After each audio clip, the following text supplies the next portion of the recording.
was a historic evening in San Antonio. The first ever ball game in the ALAMODOME, a gala involving everyone from baseball. Rangers and the Padres opened up what could be a yearly matchup here in San Antonio. And welcome in this afternoon to San Antonio, Ron Washington's ball club. The Texas Rangers taking on the San Diego Padres. With Tom Grieve, I am Steve Busby, and thanks so much for spending part of your Easter holiday weekend with us. Hope you all are having a safe and happy holiday weekend. And Tom, this is the last tune-up now for the Rangers before the season opens officially tomorrow night in Houston. Derek Holland getting the start today. He is buzzing. I think the Rangers look at their starting rotation as one of the strengths of the ball club. And for it to be one of the strengths, Derek needs to revert to the form that he had a couple of years ago. He didn't throw the ball poorly last year. He gave up too many home runs. But 2 years ago, he threw 4 shutouts, almost shut out the Cardinals, 1 out away from a shutout in the World Series. That's the Derek Holland the Rangers want to see this year. He's worked hard this winter, and he feels the same way. He needs to step up and have a big year. He's had a good spring, and along with the World Baseball Classic appearance that he had, hopefully a mature Derek Holland going into the 2013 season. Now, a lot of Ranger fans on hand here in San Antonio. They're looking forward to seeing the wrap-up of the exhibition schedule. The Rangers and the Padres coming up next from the ALAMODOME.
#21 is sponsored by your Texas Ford dealer.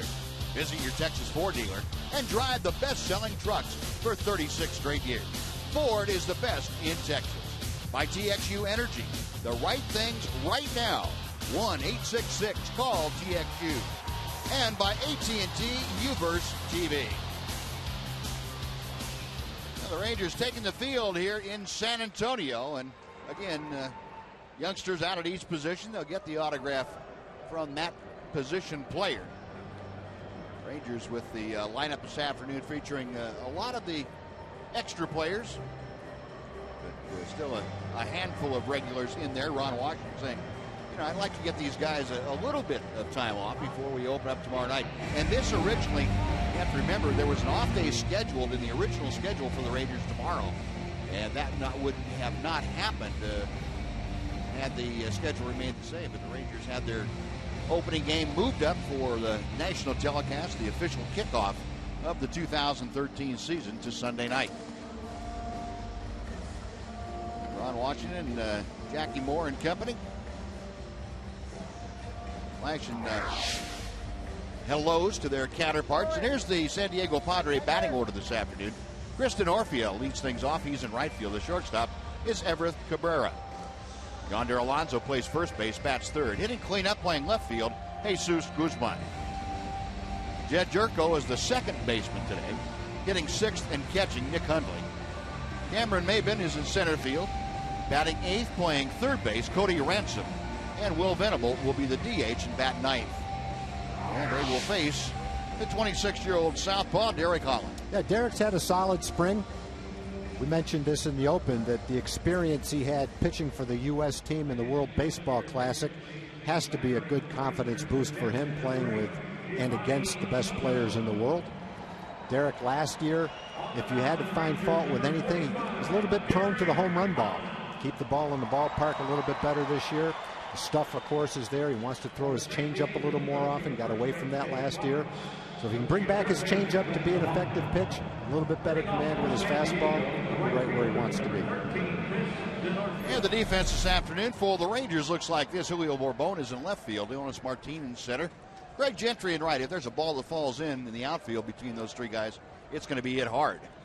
Moreland, Garcia, Profar, and Baker around the infield. Giovanni Soto behind the plate for Derek Holland. And the left-hander is ready to go to work. Kristen Orfia leads things off, and the first pitch is low for ball one. 1:07 Central Time, the first pitch here in the Alamodome. Denorfia, a .290 hitter for the spring. It's 1-1 strike. I mentioned last night the Padres really banging the ball around, especially the long ball. 41 home runs for San Diego. Up the middle, charged by Garcia. And a sidearm flip to first. He is out number one. And he got him with a changeup, too. A couple of fastballs. Ran the count to 1-1. Then a nice changeup, a little bit away from him. Hit it right off the end of the bat. Batting second for the shortstop, number 2. People that saw Derek pitch before he got to the big leagues would tell you that his changeup was a plus pitch that was actually one of his better pitches. And over time, he got away from it a little bit.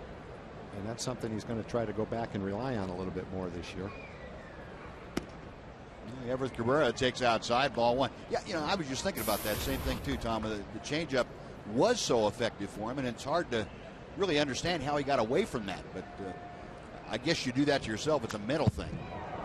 Yeah, and I guess, I never having pitched, you could probably speak to this much better than I can, but I guess at times you can lose the feel for it to where you just don't have the same confidence that he had, maybe. Yeah. And I believe, when Derek got to the big leagues, he hadn't had a whole lot of professional experience. Here's a good fastball to the inside corner. And he may have felt that what he did in the minor leagues successfully wouldn't play very well in the big leagues. And that's not true always. Well, he didn't have a lot of innings in the minor leagues, so he was a little bit inexperienced when he did get to the big leagues.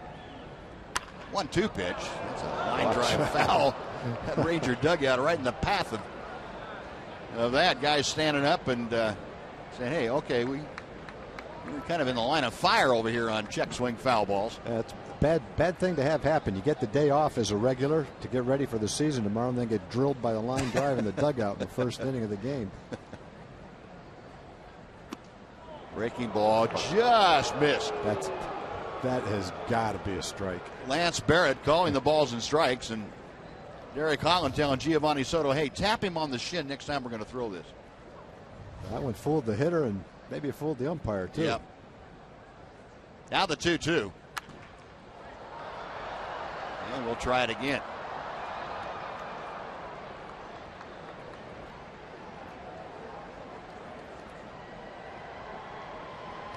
Cabrera, the everyday shortstop for the Padres.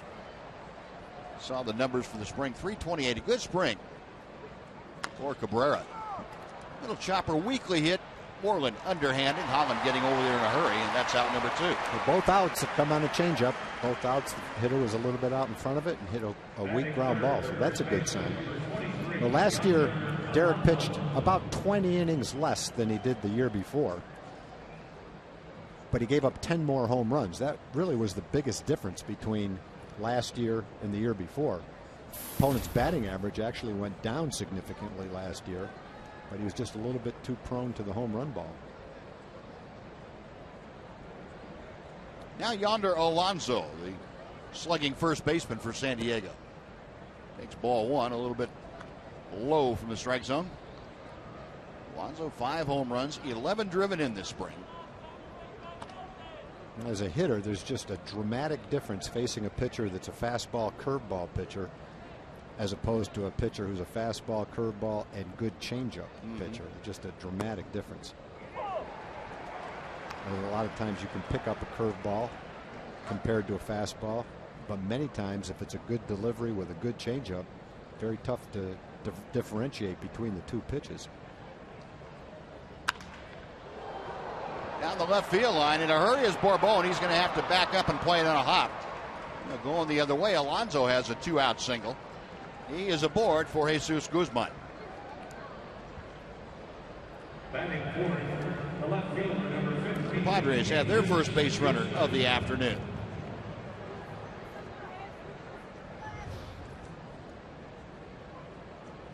They just sliced that fastball, kept it fair right down the left field line. Good angle on the ball to see how it does slice toward the foul line. Guzman batting cleanup today, a 3-0-2 springtime hitter. Looks at an off-speed pitch for strike one. It's at least the third changeup that he's thrown, all for strikes.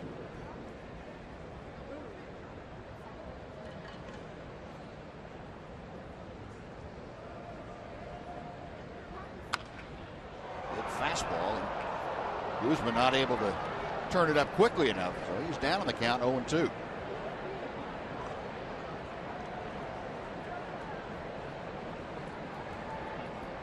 Guzman with 4 home runs. He has driven in 11. Just underway from San Antonio. 2 outs in the top of the first inning. And Holland's 0-2 pitch got him swinging. Good fastball from Holland and a 3-pitch punch out. That takes care of the Padres. No runs, a hit, 1 man left. After a half inning of play, the Padres nothing. Rangers coming up from San Antonio.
The lineup that Ron Washington has cobbled together for this afternoon. Julio Bourbon, the left fielder, leads off. It's right fielder Craig Gentry. Mitch Moreland bats third, plays first base. The cleanup hitter today, third baseman Jeff Baker. Giovanni Soto is behind the plate. Leonis Martin in center, bats sixth. The shortstop, Jurickson Profar, followed by the DH Jim Adduci. And batting ninth, Uri Garcia, the Rangers' second baseman. And they are facing the veteran right-hander, 34-year-old Jason Marquis. Well, Jason Marquis made a nice comeback. He had a couple of years where he struggled, had some things in his personal life that he had to overcome, and threw the ball well for the Padres. Pitched a pretty good game in San Diego against the Rangers last year. He's an extreme sinker ball pitcher. When he's on, he'll keep the ball down, make it sink, and get a lot of ground balls. Marquis ahead of the count. No balls and a strike to Julio Bourbon. Julio leading things off. Rangers a lot of speed at both the top and the bottom of this batting order today. Bourbon and Gentry at the top, and then Aducey and Garcia along with Profar and Martin in the bottom. And you've got the top two, the bottom four. Guys can really motor. 2-1 the count. See if they get that infield single going again today. Last night, 6 infield base hits for the Rangers. And you normally don't see that on an artificial surface, but they had it going last night.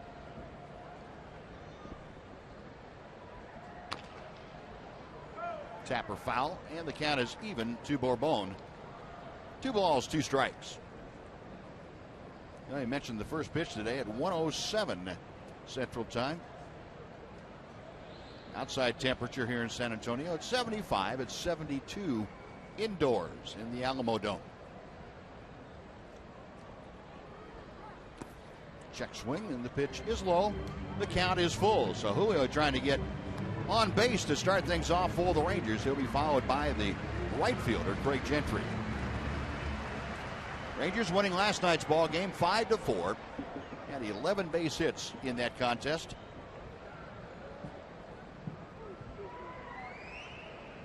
Payoff pitch from Marquis.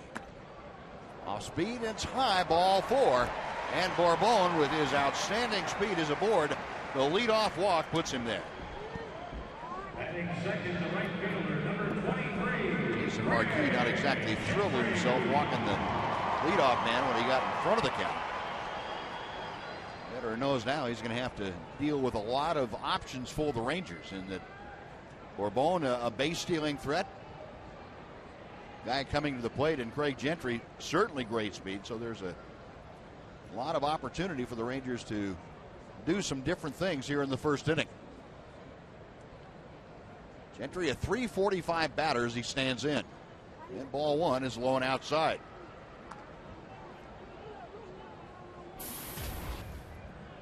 Craig Gentry locked in a spring-long battle for the center field job with Leonis Martin, and to a lesser extent Julio Bourbon, but Ron Washington really effusive in his critiques of all the center field candidates. There goes Bourbon. The pitch is low. A double clutch by Hanley. Put it in your back pocket. Hanley not able to get a clean exchange, and Bourbon now at second base after the swipe of second. Not an easy pitch to throw on. It's down and in. And he knew he had to get rid of it quickly because Julio had a nice jump. He's going to have a hard time anyway, having to reach down in the dirt like that and then transfer it back to his throwing hand. Just wasn't able to do it. A 2-0 the count to Gentry. And Craig showing bunt, pulls the bat back.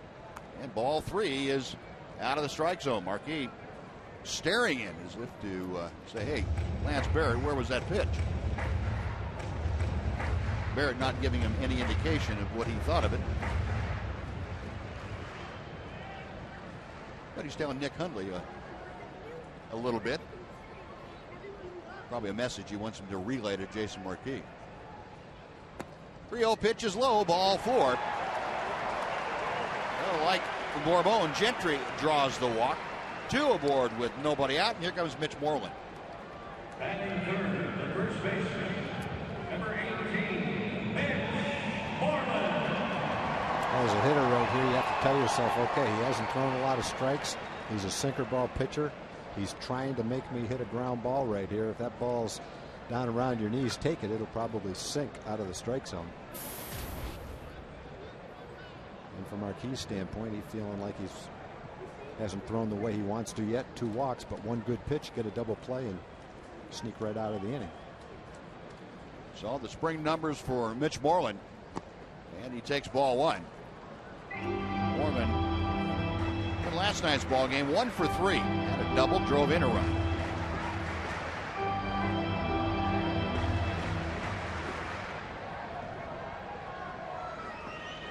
.14 RBI, the top on the Ranger Ball Club. Marquis with the 1-0. And that ball is out of the zone. 2 balls, no strikes. Only 2 of the first 12 pitches or Jason Marquis have been in the strike zone. And this is a guy who really relies on maybe not pinpoint accuracy, but certainly a good command of the strike zone to get by.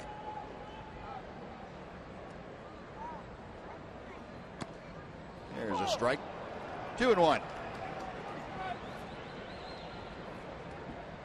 Mitch taking that ball, and it was away from him. Well, probably looking for something middle in that he could take advantage of that short porch with. Marquis okays the side. Bourbon at second, Gentry at first. And that pitch in the dirt. Boy, Nick Hundley having to do a lot of work back there to corral that pitch. Nice play by Hundley. Keeps the double play in order.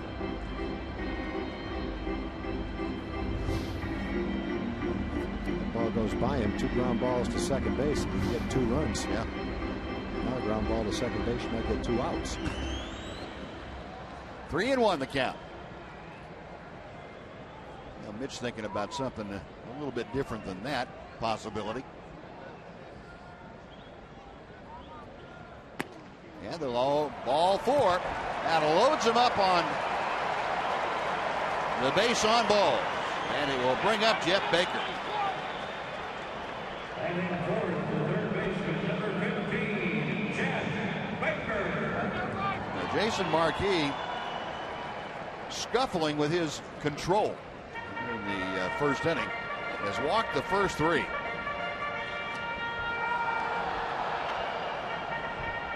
Bud Black sending Darren Balsley out there, the pitching coach, to say, hey, what's up?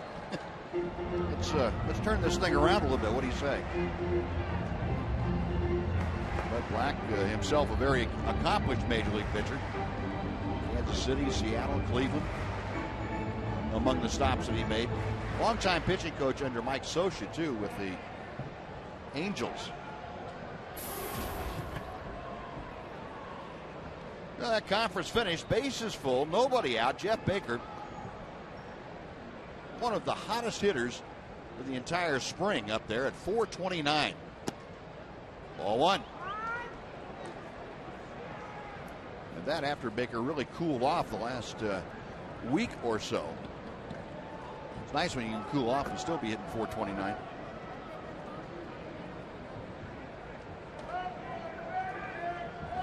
Marquis ready. Line drive, base hit right field. Bourbon scores, being waved around as Gentry. Here comes the throw. It is not in time. And down to third goes Moreland.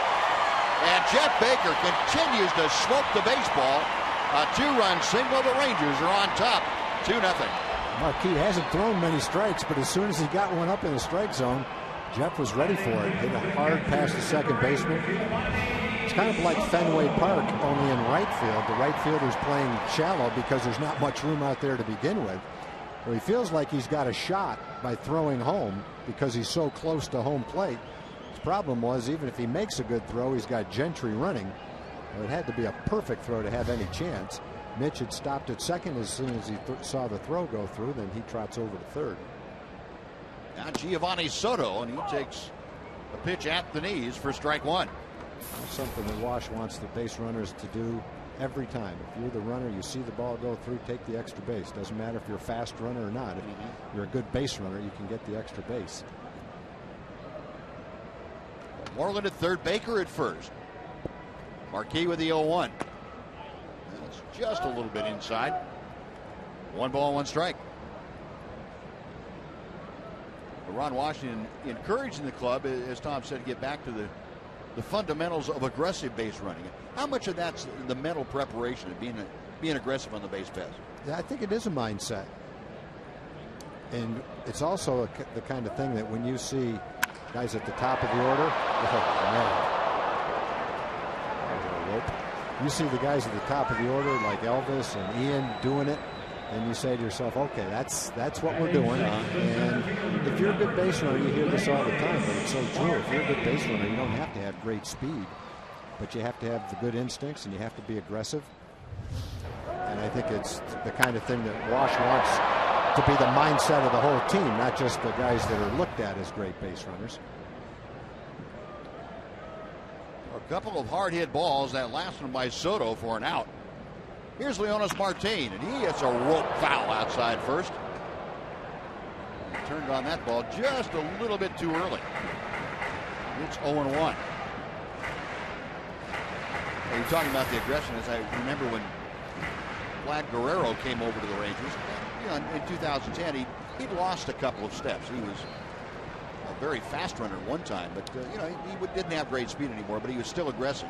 And it really, I thought it caught on with the rest of the ball club as an object lesson on how to do what Wash was talking about. Yeah, and when you are that way, you're going to have times where you're thrown out too. But you know, as long as it's the right kind of a decision, not being thrown out at third base at the wrong time, but as long as it's the right decision, Wash will back you 100%. He doesn't care if you get thrown out. He wants the other team to know that you're going to run, to make their fielders try to rush, maybe make an error because they know you're going to be aggressive. And I guess that's the first thing you have to have, is you have to be fearless that you could be thrown out. Otherwise, you just tend to play it safe. Yeah, Vlad, sometimes he used to run until they tagged him. Yeah. If they didn't get him at second, he'd just keep on going, see if they could get him at third. You could still see him thrown out a couple of times and trotting back to the bench with a big smile on his face and getting high-fived when he got back to the dugout. So, yeah, I think that probably was contagious when they watched him do it. 0-2 the count to Martin.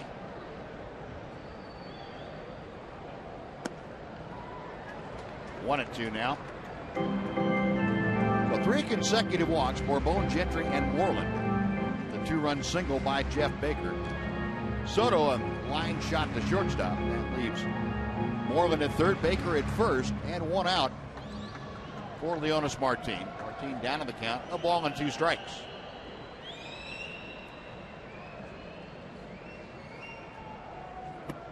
And the off-speed pitch is low. It's 2-2. Marquis forced to work here in the first inning. 24 pitches, you'll note.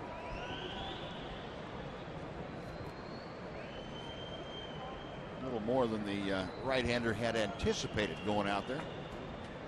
This is kind of an unusual situation for him, having the command fail him so drastically in the early going.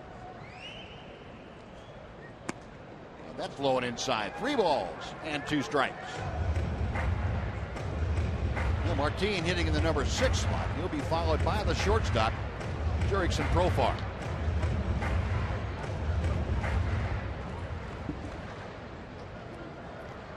See if Baker at first base is often moving. Ron Washington likes to get the guys going with a 3-2 count and less than 2 out. There goes Baker. The pitch is high, ball 4, and the bases are reloaded. This time for Jurickson Profar. 4 walks here in the first inning. Batting second to shortstop, number 13, Jurickson Profar. 18 pitches out of the strike zone so far of the 26 pitches. Yeah, the other day, Darvish had 8 pitches out of the strike zone in 4 innings. Yeah. At one point in time, it was like 40 strikes and 8 balls. That's right. Well, here's the switch hitting 20-year-old shortstop, Jurickson Profar. Bases full of Ranger teammates, and Profar takes ball 1. Well, Marquis is still trying to hit the bottom part of the strike zone, and he starts it out at the bottom part of the strike zone, and it just sinks. Or if he throws a breaking ball, breaks low and away, low over the plate and down. Just can't quite get that thing to sink around the knees or get the Rangers to swing at the one that's not a strike. Profar, a belt high strike on the inside corner. Jurickson will, along with Mike Holt, the 2 top prospects in the Ranger system, start the year at AAA Round Rock. He had a chance to play every day and continue his baseball education. That ball's hammered to right, is hooking and going foul. 25 feet foul on that 285-foot right field line. Ranger fans coming up with that ball. It was after that ball stopped at the back of a seat. That ball was smoked. try to catch that barehanded, you're not going to pull back a hand. Better hope you see it too, boy. Well, 1-2 the count to Profar.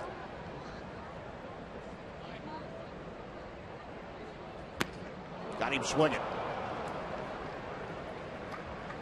Well, Marquis gets the strikeout. There are 2 gone. Base is still full, and Jim Aducey coming up. Batting eighth, the designated hitter, number 71, Jim Aducey. That's why I'm surprised Jurickson missed. That was a pretty good pitch to hit.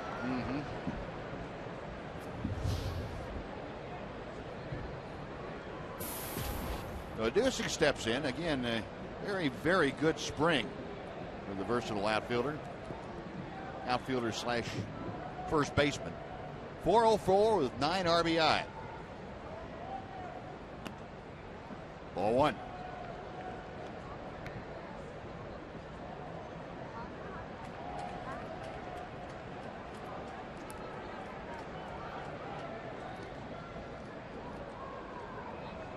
Two outs, bases full, a couple of runs across for the Rangers.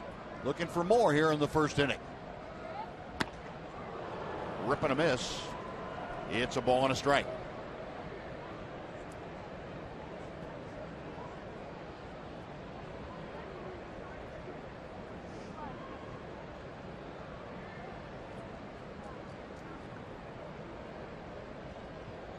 Marquis okays the sign, still working from the stretch with the bases full. And a little pop-up, foul territory. Third baseman Ransom over there, and that ball coming back. Ransom leaving his feet trying to catch that. He's looking up. I don't know if it hit something up there. There's definitely no wind or no sun. No. But he definitely misjudged it. I don't know if he had the kind of spin that brought it back toward the infield, or maybe he just misjudged it and overran it.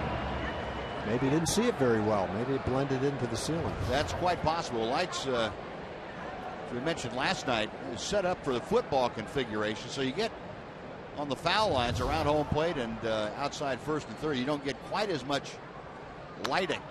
There's a chopper slowly hit to first. Alonso will take it to the bag himself, and that'll do it. Well, the Rangers got a couple early and then left the bases loaded. They have 2 runs on 1 hit and 3.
Opportunity to have their Filipinas early. Rangers, with the help of 4 walks in the first from Jason Marquis, able to score a couple of times. So Derek Holland back to the hill with a 2-0 lead here in the second inning. He'll face Jed Jerko to start things off, then Nick Hundley and Cameron Maybin. Jerko, one of 3 Padres last night to have a home run, his 2-run blast to right field.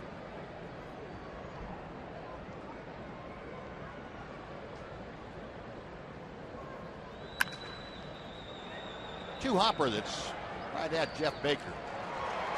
1 gone. Jerko retired, now Hundley. Batting 6, the catcher, number 4, Nick Hundley. Well, folks, the first Friday night game of the season at Rangers Ballpark is April the 19th. The Mariners are in town for that game. Post-game fireworks, I should say, will be presented by Windmill Suites. You can reserve your seats in the upper reserved area for only $15 when you purchase them at texasrangers.com/specials.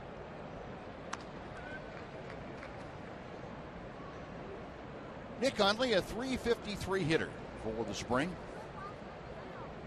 Everyday catcher for Bud Black's ball club. Hundley took an 0 for 3 last night with a couple of strikeouts. Rip and a miss here. And the count moves to 1-1.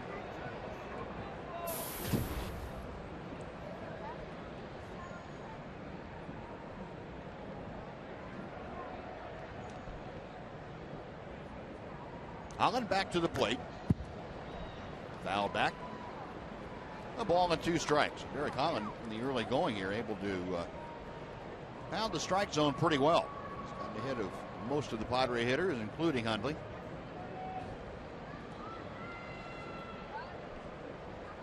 Derek trying to throw up a shutdown inning. 1-2 pitch. Call strike 3. Derek is exceptionally sharp today.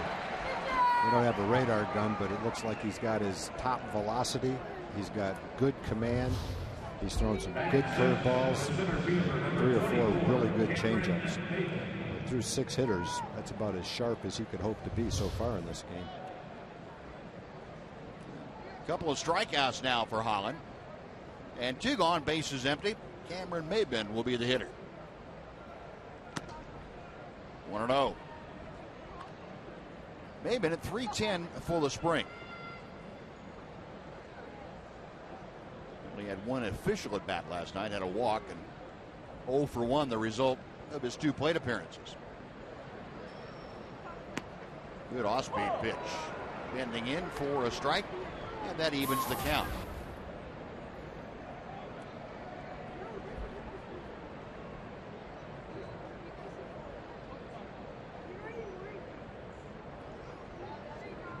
Holland to the wind. And a shot to left field. 1 hopper, and that's going to be off the wall. Maben into second base as Bourbon gets the ball back in. And just like the first inning, after 2 quick outs, the 3rd hitter able to reach safely. This time Maben at second base now after the double. Well, Maben was a top draft pick by the Tigers. He was traded to Florida, then traded to San Diego. He's got immense talent. Hasn't quite put it all together offensively yet. A little bit prone to the strikeout, doesn't walk a lot, but he's a terrific center fielder. He's got excellent speed, got the potential to have a little bit of power. Just a matter of whether he's kind of an Austin Jackson type player. Austin Jackson knows come a little bit closer to putting it all together last year than Maben has yet. Cody Ransom the hitter, and he has a swinging strike 1. Yeah, I think one of the things that Austin Jackson did last year was he made better contact and he was more patient at the plate. It really showed in his overall statistics as well.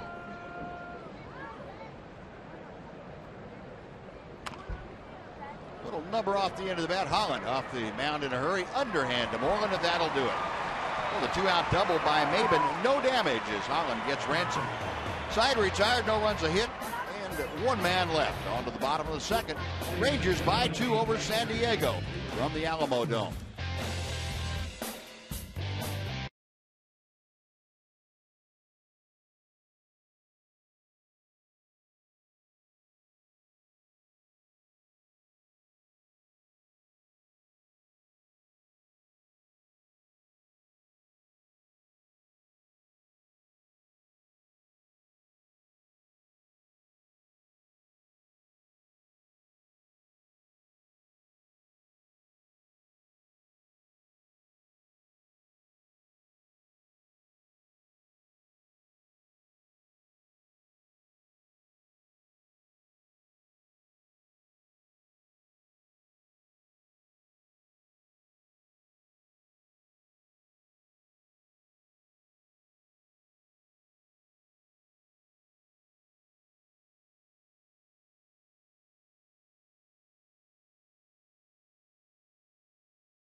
Enjoying the break between half innings here in the ALAMODOME. Rangers leading by a couple. They come to bat with the number 9 man, Garcia, to start things off, and then back to the top of the order. And Jason Marquis back to the hill, trying to settle down after a rocky first inning, and misses inside to Garcia for ball 1. Garcia, like Profar, a switch hitter. Difference, Garcia just a little bit further along as far as the Rangers are concerned anyway, developmentally. So he's going to be the Ranger utility infielder, primarily because he plays the middle positions very well, second base and shortstop specifically. Hard hit ground ball, a couple of steps to his right is Jerko on to first. And Garcia retired, 1 away, and Julio Bourbon coming up. The left fielder, Julio Bourbon. Well, a far better start for Jason Marquis than he had the first inning. Marquis walked the first 3 hitters that he faced. Bourbon the first of those 3. You always hear it, Buzz, for years and years. Usually they say it about a top pitcher, but it's probably true with any pitcher. You get a chance to jump on him early in the game and get 5 or 6 runs, do it. Don't let him go back into the dugout, maybe regroup and come back out with his better stuff. Right. Got him on the ropes. The Rangers definitely had Marquis on the ropes, but couldn't quite take advantage of it. 0-1, the count to Bourbon. Unless you were a pitcher that, some days we all had problems. Say, jump on him, but don't knock him out. We want to have him stay around for a little while. Be able to get a couple runs each inning off him.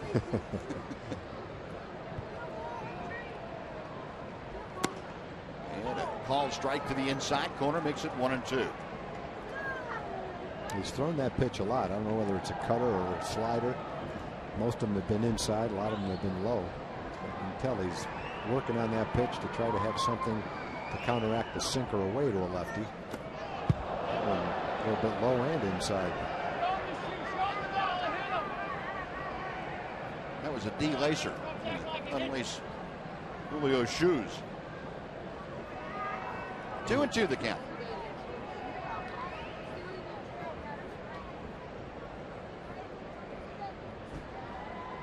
Marquis to the wind. And the pitch is a little bit out of the zone. It is 3-2. So twice now, Bourbon has run the count full. He walked the first time. We'll see what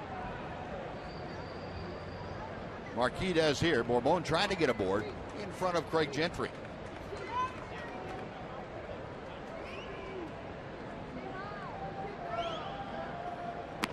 Payoff pitch, call strike 3. And Marquis took something off it and got it a pretty good spot. Came back with the same pitch, looked like a changeup. That's one dropped down into the strike zone. It looked like it dropped right on the outside corner. Maybe a sinker, tough to tell. A second strikeout for the Padre right-hander. 2 gone. And Craig Gentry is coming to the plate. Gentry also walked and scored in the first inning.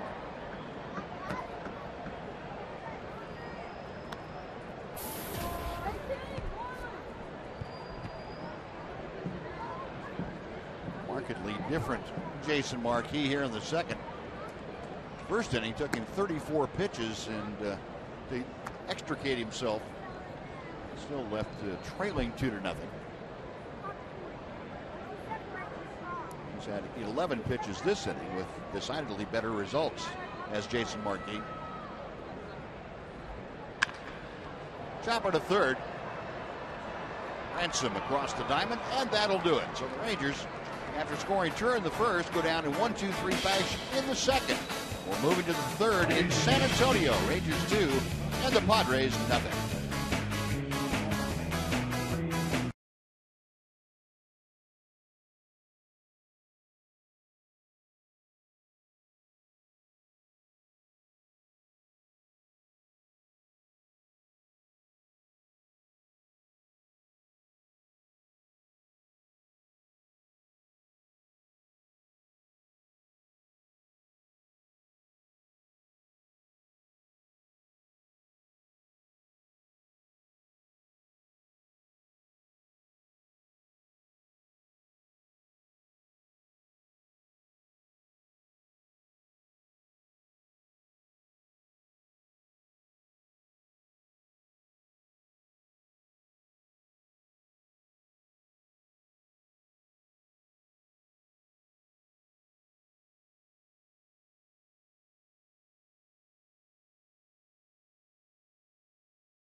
XA21 is sponsored by Sonic, America's Drive-In.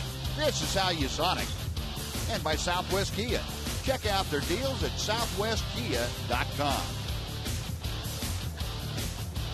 Well, a couple of innings have gone by here in San Antonio. Rangers leading 2-0 as Will Venable, the number 9 man and the designated hitter, starts things off. Venable, Denorfia, and Everett Cabrera to face Derek Holland.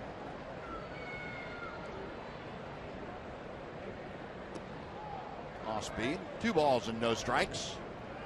Venable, of course, had that first inning home run last night. Got the Padres off on the correct foot.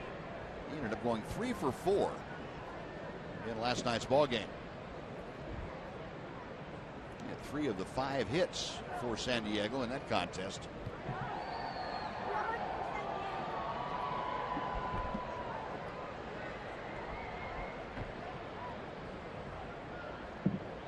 Two-0 pitch from Holland.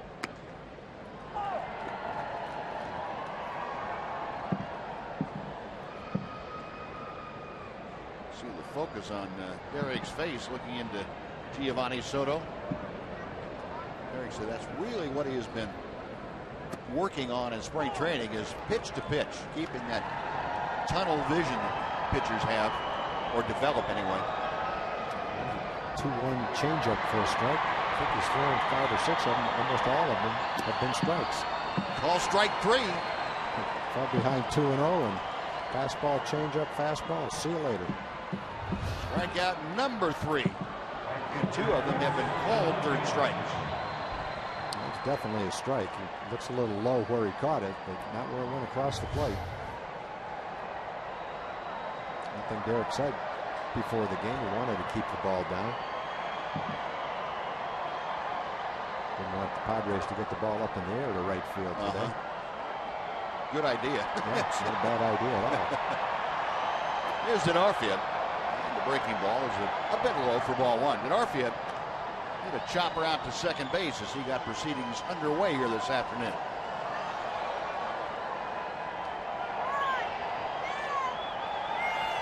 Holland to the line, back to the plate, and misses high. 2-0. Well, looking around at the ALAMODOME, this facility holds almost 53,000 for baseball in its present configuration. There's a strike. And our view, looking out, as you can tell by looking over our shoulder, a little bit different, a unique perspective though, from just past the third base bag down the left field line. There's a base hit to center field as Denorfia got a fastball out over the plate and really ripped it back through the box. Third hit of the day for the Padres. First before 2 have been out in an inning. And Denorfia aboard with 1 away for Cabrera.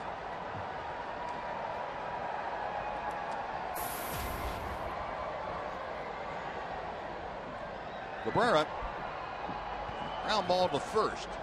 His first time up there. A little tapper and one of the changeups that Tom was talking about from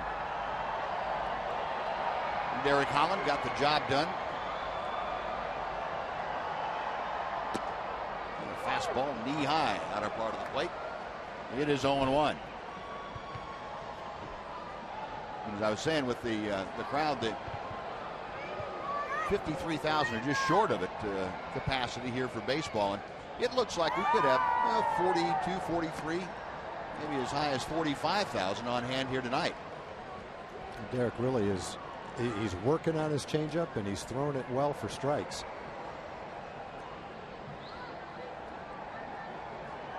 That'd be a great development for him. Mm-hmm.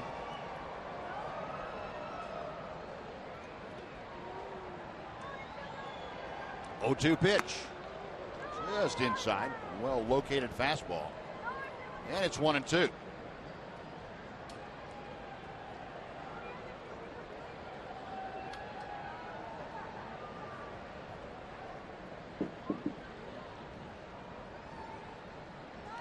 Holland to check at first. Denorfia, a pretty good lead over there.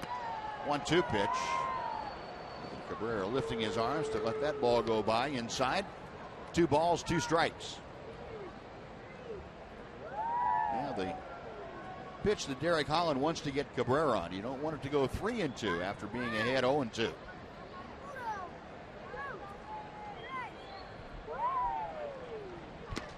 Got him swinging. Good job by Holland to come back with a tough 2-2 pitch. That is strikeout number 4. Another impressive pitch by Derek. Looked like a slider, down and in. Borderline strike kind of pitch with 2 strikes. It's very difficult to lay off of. Problem for the hitter is it's tough to lay off of, and if you do swing at it, that's usually what's going to happen when that location is what you're faced with. Now here's Yonder Alonso. Singled his first time up, and on a check swing, the appeal down to third. It is a strike. Alonso in an 0-1 hole, back in there. Coming into this game in 13 innings and 3 starts for the Rangers, Derek had only walked 1 batter in 13 innings. He hasn't walked anybody today. Already has 4 strikeouts.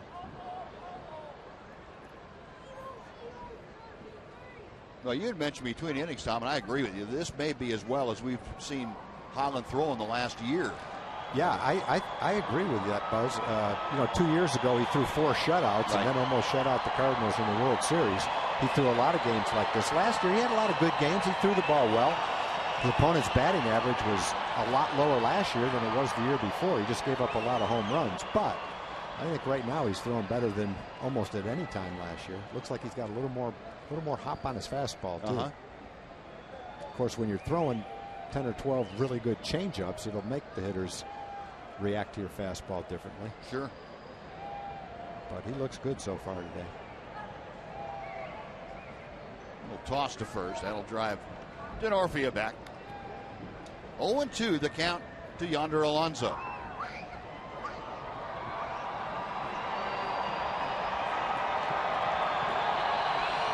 Crowd getting behind Derek Holland. And the left-hander is ready to work.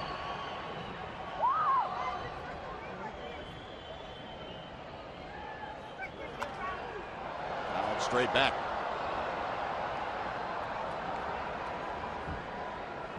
That's exactly where he was trying to throw that pitch. Yep. Soto put his glove up high, wanted to throw a high pitch a little bit out of the strike zone, get the hitter to chase it. He didn't miss it. He fouled it off.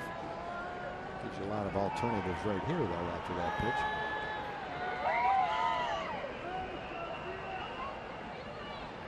Got him swinging. Like the slider away. Down and away, and the side has been punched out.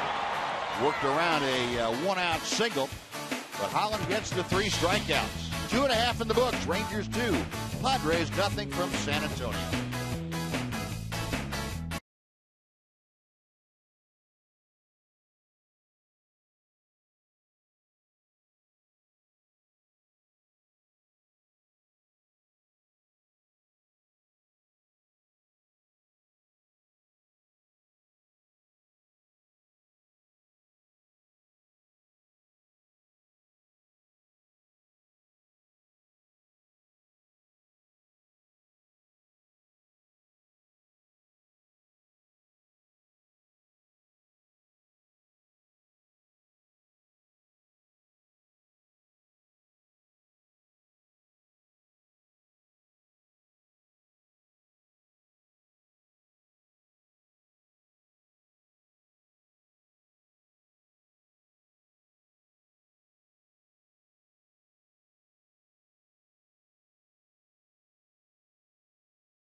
A giveaway for the first 30,000 fans, and the new tradition begins April the 9th with Capital One Bank U Darvish T-shirt night. Texas hosts the Tampa Bay Rays for a 7:05 ball game. Reserve your seats now at TexasRangers.com.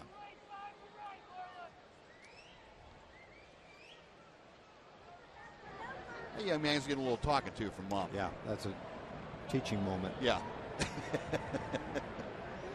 he'll get over it. And now he got Dad involved, but there's a cap there too. That's the important thing. Yeah, she's telling him, look, if you don't turn it around today, I'm going to pass you down to your father. And he doesn't look too. Oh boy, look at that look. Whoa. Yeah, you stay away from Dad right now. Mitch Moreland up there is swinging a foul tip, and that evens the count at a ball and a strike. Moreland, Baker, and Soto here in the Ranger third. The first three swingers to go up against Jason Marquis. Mitch, a walk in the first inning, and he chops one slowly on the right side.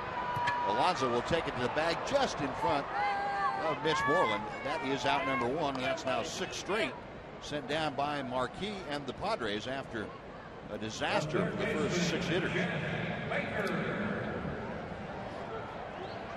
Yeah, the only out that he had for the first 6 hitters was the line shot that Soto hit right at the shortstop.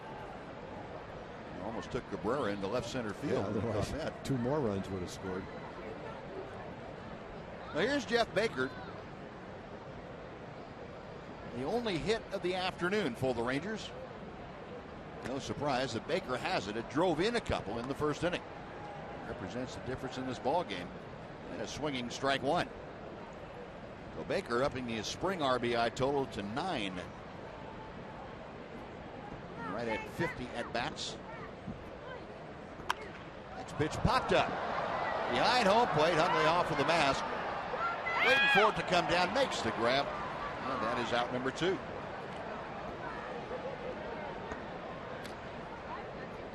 Baker hits one right up the chute for the out. Now Giovanni Soto will come up.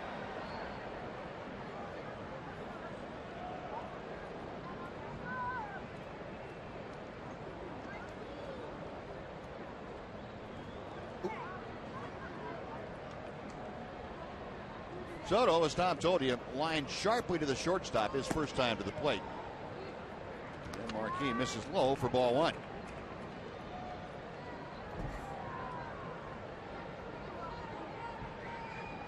Giovanni, at least with the idea going into the season, playing about a third of the games behind the plate as the catcher, the backup catcher for A.J. Pierzynski. Maybe not quite that many, but that's generally the idea that Ron Washington has as to how he wants to split things up. Check swing, and the pitch is a bit low. It's 2-1.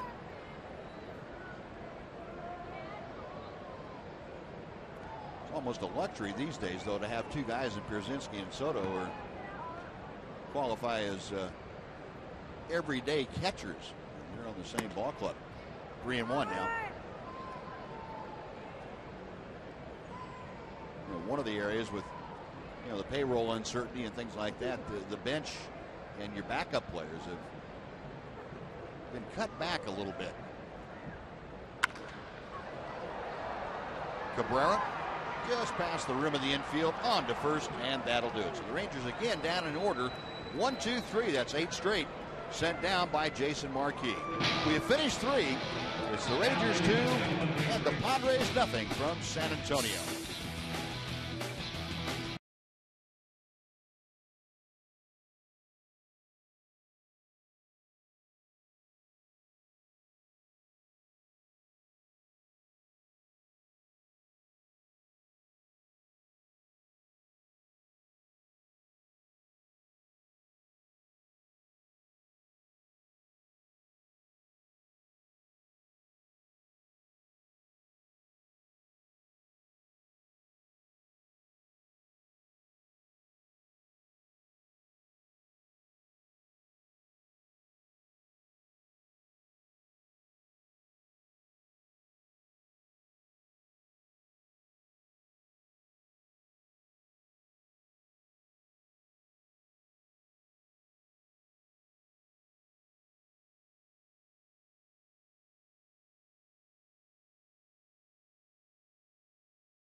Okay, thank you.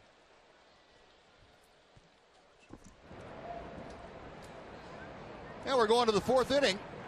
Derek Holland back to the hill. Rangers still leading 2-0.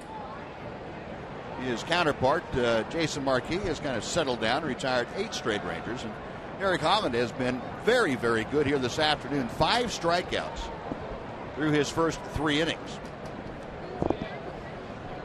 Now he will face the middle of the order. Guzman, Jerko, and Hundley.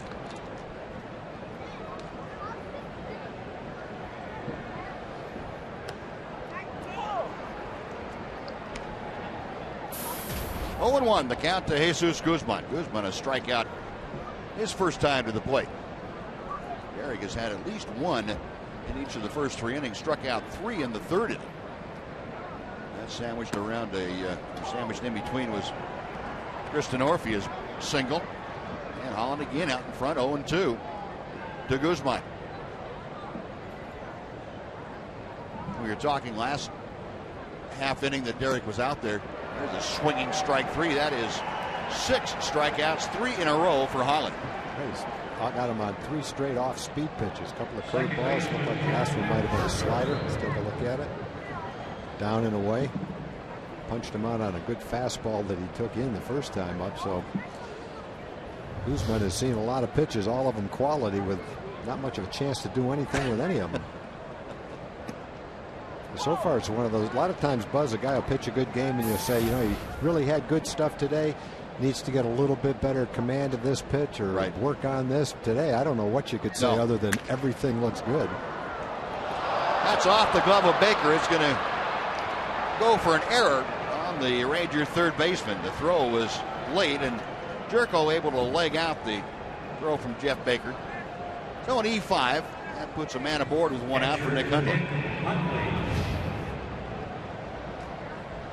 He just lifted his glove up a little too quickly and didn't stay in front of him. Otherwise, a strong throw might have got him.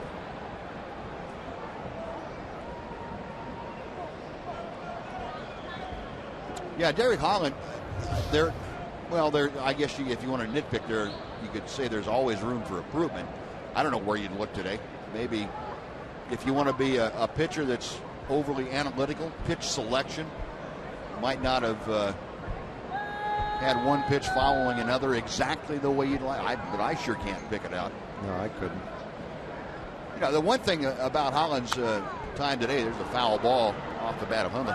But normally when we see Derek, he'll be cruising along. Even at his best, there will be 3 or 4 pitches over a few innings that get away from him, that go to the backstop, or they're in the dirt, or what have you. He hasn't even come close to missing today. No. And I think that goes back to the focus that he talked to you about keeping the ball down. And, you know, part of the maturing process is figuring out what you have to tell yourself with the help of your pitching coach or manager or whomever, and really focusing on that, getting the most out of what you take to the mound on any given day. Popped up high in the air, foul territory. Baker over to have a look, and that's back in the seats. The count moves to 0-2.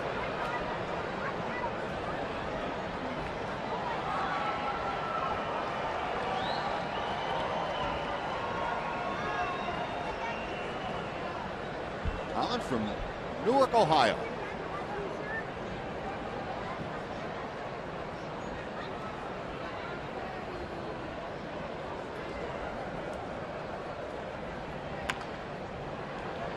Slow roller, going to be a tough play for Holland. He'll just pick it up, put it in his pocket.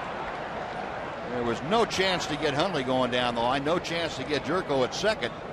So an error followed by an infield single, and there are 2 aboard with 1 out for Cameron Maybin. Yeah, and probably the smartest thing Derek did is not throw it. Yep. A couple of years ago, he would have turned and blindly fired it to first base without much of a chance to get the hitter, but with a little bit of experience, he knows there's not much of a chance to get the runner at first base. So keep men on first and second. Try to get a ground ball double play right here.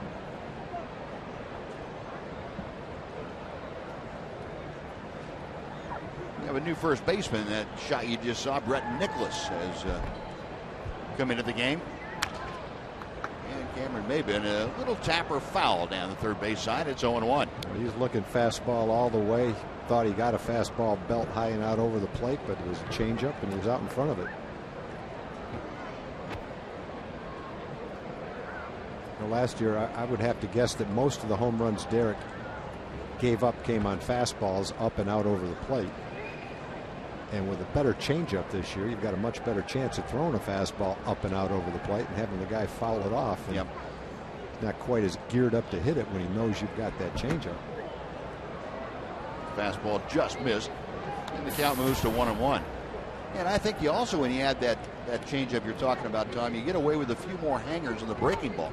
Sure. You know, guys, when you have 3 pitches you have to concern yourself with, from a hitter standpoint, I think it makes each pitch a little bit better if it's going to be a strike. It doesn't have to be a quality strike necessarily each time. And I guess you can add his slider today, and it's really, you're looking at 4 pitches. Right. Fastball, curveball, slider, and a changeup, all the 4 traditional pitches. And he's thrown all 4 of them today, and I'd have to say that all 4 of them have been probably above average for him today. He's had a good fastball today. 1-2, the count to Maben. Holland, a long hold, and now he comes to the plate. Baker, chance to redeem himself. That's going to be hard to get Maben. He does, though. The Garcia, a quick turn at second, and an around the horn 5-4-3 double play. And the error does no damage. No runs, 1 hit, an error, and 1 left. After 3.5, Rangers 2, Padres nothing in the ALAMODOME.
Hit against Jason Marquis, but they made that work for a couple of first inning runs.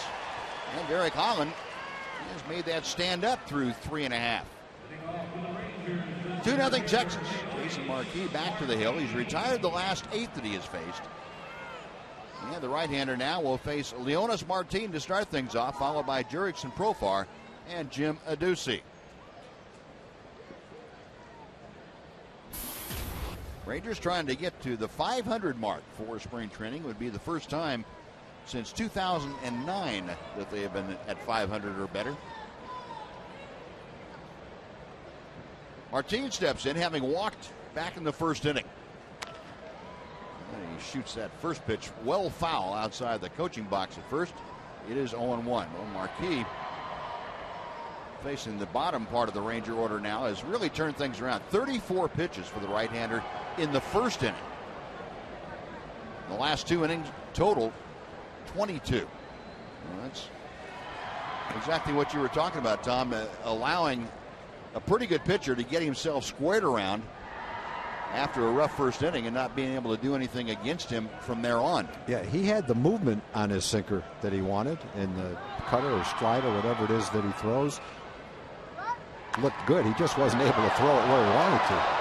Hit pretty well to center field. Maben going back. He stopped short of the warning track. And makes the grab for out number 1. And since the first inning, he started to get that ball in the zone where he wants it, and he's had much better success. Well, he got Leonis Martin to sky to the proper part of the ballpark if it's going to stay in here. Center field here, 410 feet, actually out to about 420. Just to the left of that sign a little bit. But that's about it here. The ball carries well to left, and of course the short porch in right. Doesn't exactly make it a pitcher's paradise. 285 down that right field line that you're looking at. Jurickson Profar, a strikeout his first time up. And it's 2 balls and no strikes.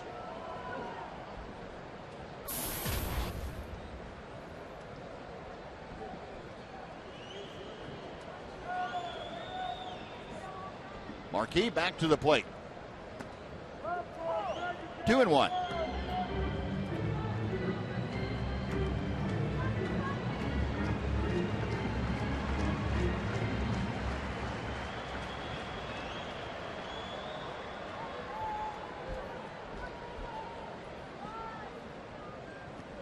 Off speed, that's a bit low. 3 balls and a strike.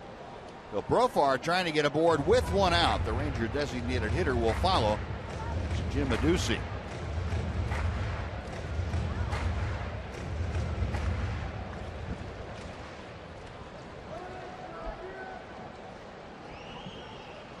Profar trying to break a string of 9 consecutive Rangers retired. The 3-1 pitch. Low ball 4, and he is aboard with that good speed. With 1 out, and Adduci coming up. 5th walk of the day issued by Jason Marquis, but his first since the first inning. Now, as happens sometimes in spring training, the building up process, go through a streak, early problems, settling down, and then kind of hit that secondary wall as you get an accelerated number of pitches in a short period of time. Adduci, a ground ball to the right side in the first inning.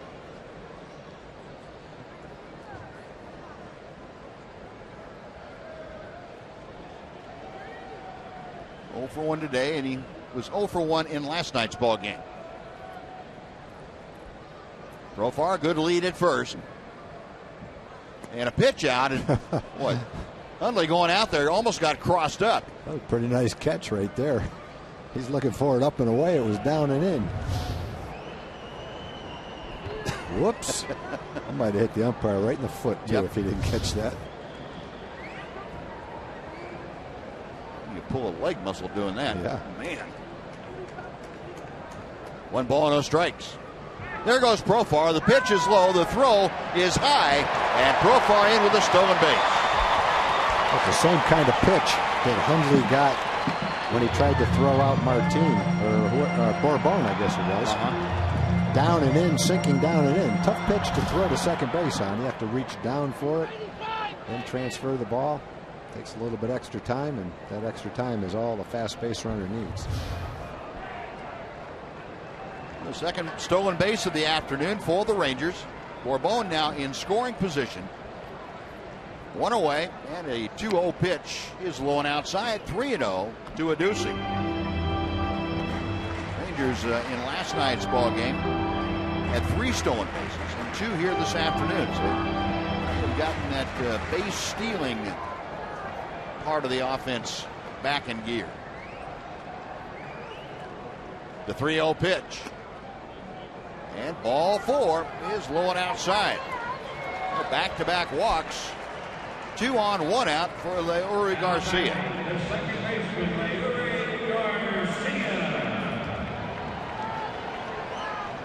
Well, one thing you have to say that Jason Marquis is intent upon today, and that's not throwing the ball down the middle of the plate. He may be walking him, but he's not saying, okay, I got to throw a strike. He's aiming for the quality part of the plate, and if he misses, he misses, but he's not going to throw a strike if he doesn't have to.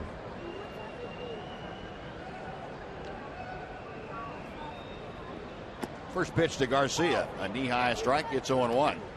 Leori rounded out to his counterpart, second baseman Jed Jerko, back in the second inning. He led off that frame. So Garcia up there trying to get the Rangers on the scoreboard again. To right field, hit pretty well. That ball is gone. Line drive, home run for Leori Garcia, and the Rangers lead 5-0. He really hit that ball hard. Obviously, it's a short porch out there, but I have to think as hard as he hit that, it probably would have at least short hopped the wall in any big league ballpark. That thing got out of there in a hurry with a rope. In our field, the right fielder didn't even have time to turn around. If it hit the wall, it would have been a single.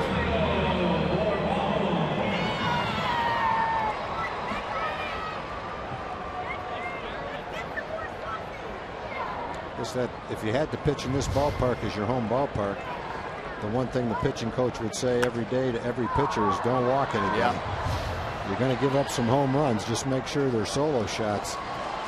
And unfortunately for Marquis, that was not the case there. After 2 walks, the short porch yields a 3-run homer. Well, that's the first home run in these 2 games for the Rangers. They're 32nd of the spring.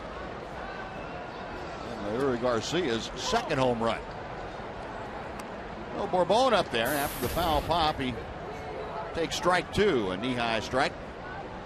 And Julio down on the count 0-2. Bourbon has walked and scored and been called out on strikes.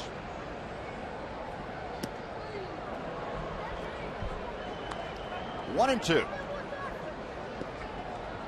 Rangers taking a page out of San Diego's book from last night. San Diego had 5 hits in last night's ball game, and 4 of them were home runs.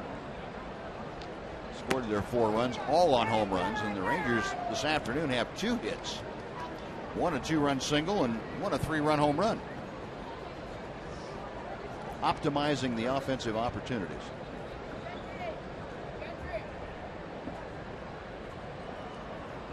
The 2-2 delivery. Got him swinging. No, Bourbon strikes out for the second straight time. There are 2 away for Craig Gentry. Strikeout number 3 for Jason Marquis.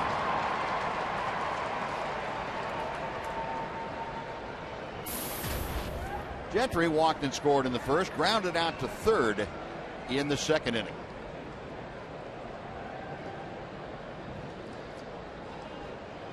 First pitch from Marquis. Belt high strike. Jason Marquis, originally property of the Atlanta Braves. Drafted in '96 by Atlanta out of high school. Tottenville, New York high school. Check swing, and he did not go around. 1 ball, 1 strike. Marquis made his major league debut in 2000 with the Braves. Short stint of 15 ball games. Came up again in 2001 and had 16 starts out of 38 appearances. 2004 he went over to the Cardinals, and that's where he really blossomed. He was a 15-game winner in 04. Won 13 in 2005 and 14 in 2006.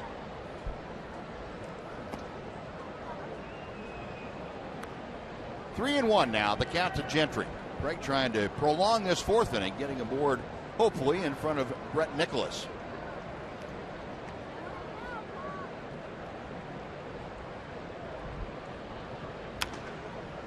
Chopper foul, and that'll run the count full.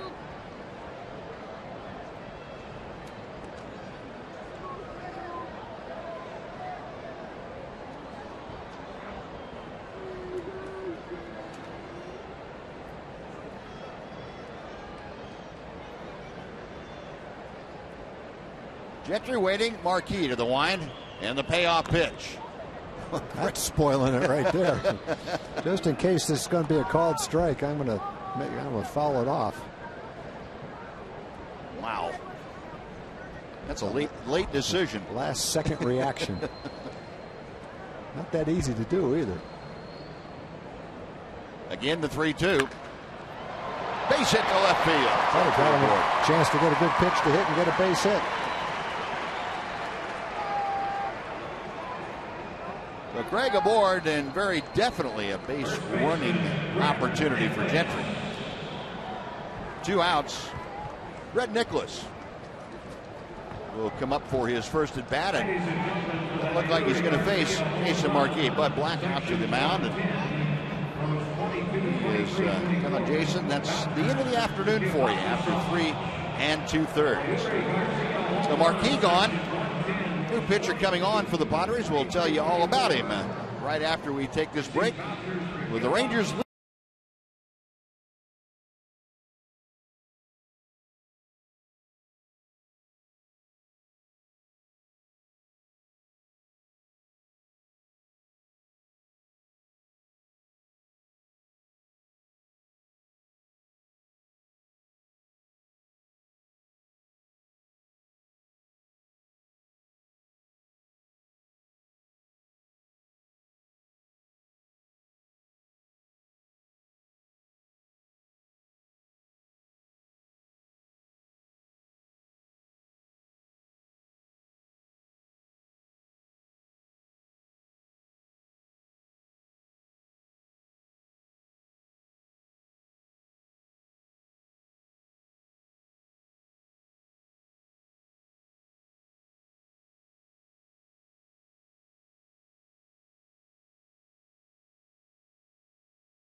And the 25-year-old right-hander Tyson Ross is on to work for San Diego. He's got a good arm, good opportunity for him with the Padres. He's had a pretty good spring. A lot of innings, good opponent's batting average. Ross, part of that very young core of pitching up in Oakland. He came over to the Padres in the offseason. Spent parts of 2010, 11, and 12 with Oakland. Last year with the A's went 2-11 with a .650 earned run average. So maybe a new lease on life here in San Diego. Red Nicholas will be the hitter. Greg Gentry, the runner at first, and 2 outs. Gentry off and moving. The pitch is a strike. The throw is a ball, and safe is Gentry.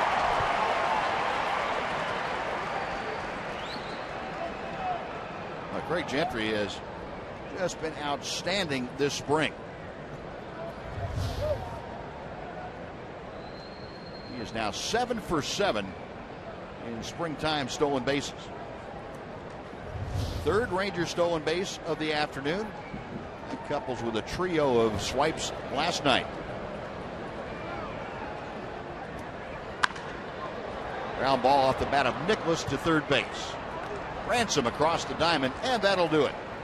But the Rangers able to come up with 3 runs on the Garcia 3-run home run. Another hit and 1 left. On to the 5th we go. Rangers 5, San Diego nothing from San Antonio.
Weekend.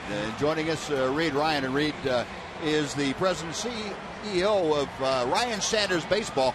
And really the responsibility for this whole weekend goes to Ryan Sanders. It has been great. And this has to be at least as good as your expectations, if not better, this weekend. Yeah, no doubt. I mean, it's exceeded our expectations. When you go into something like this, you really don't know. You just do it. And the goal here was to promote the Rangers in Central and South Texas, and we brought people in from the Valley, from the Austin area. They've all come into San Antonio.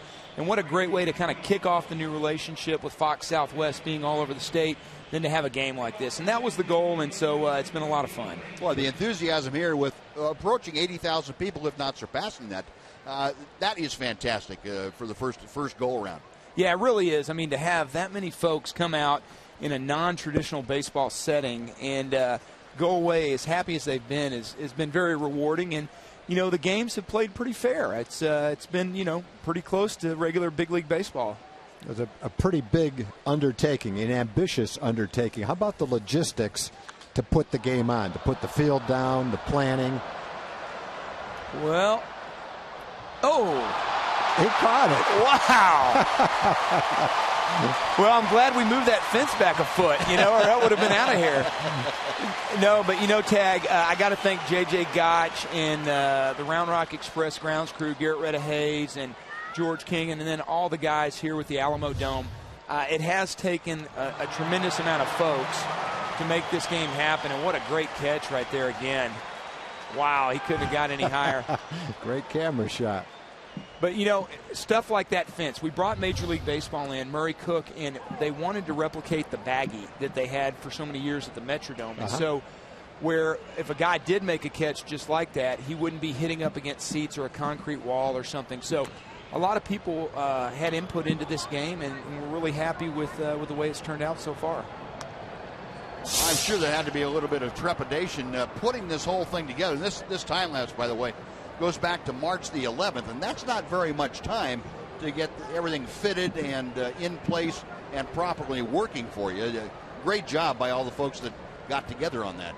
Well, as you can see, there was an arena football game in here in the process, and we have to thank AstroTurf. They came in and fitted it between arena football games, and then were able to roll it up. And then as soon as they finished the arena game Saturday, we took it over, and I think we finished it about 2 minutes before opening pitch yesterday. Wow.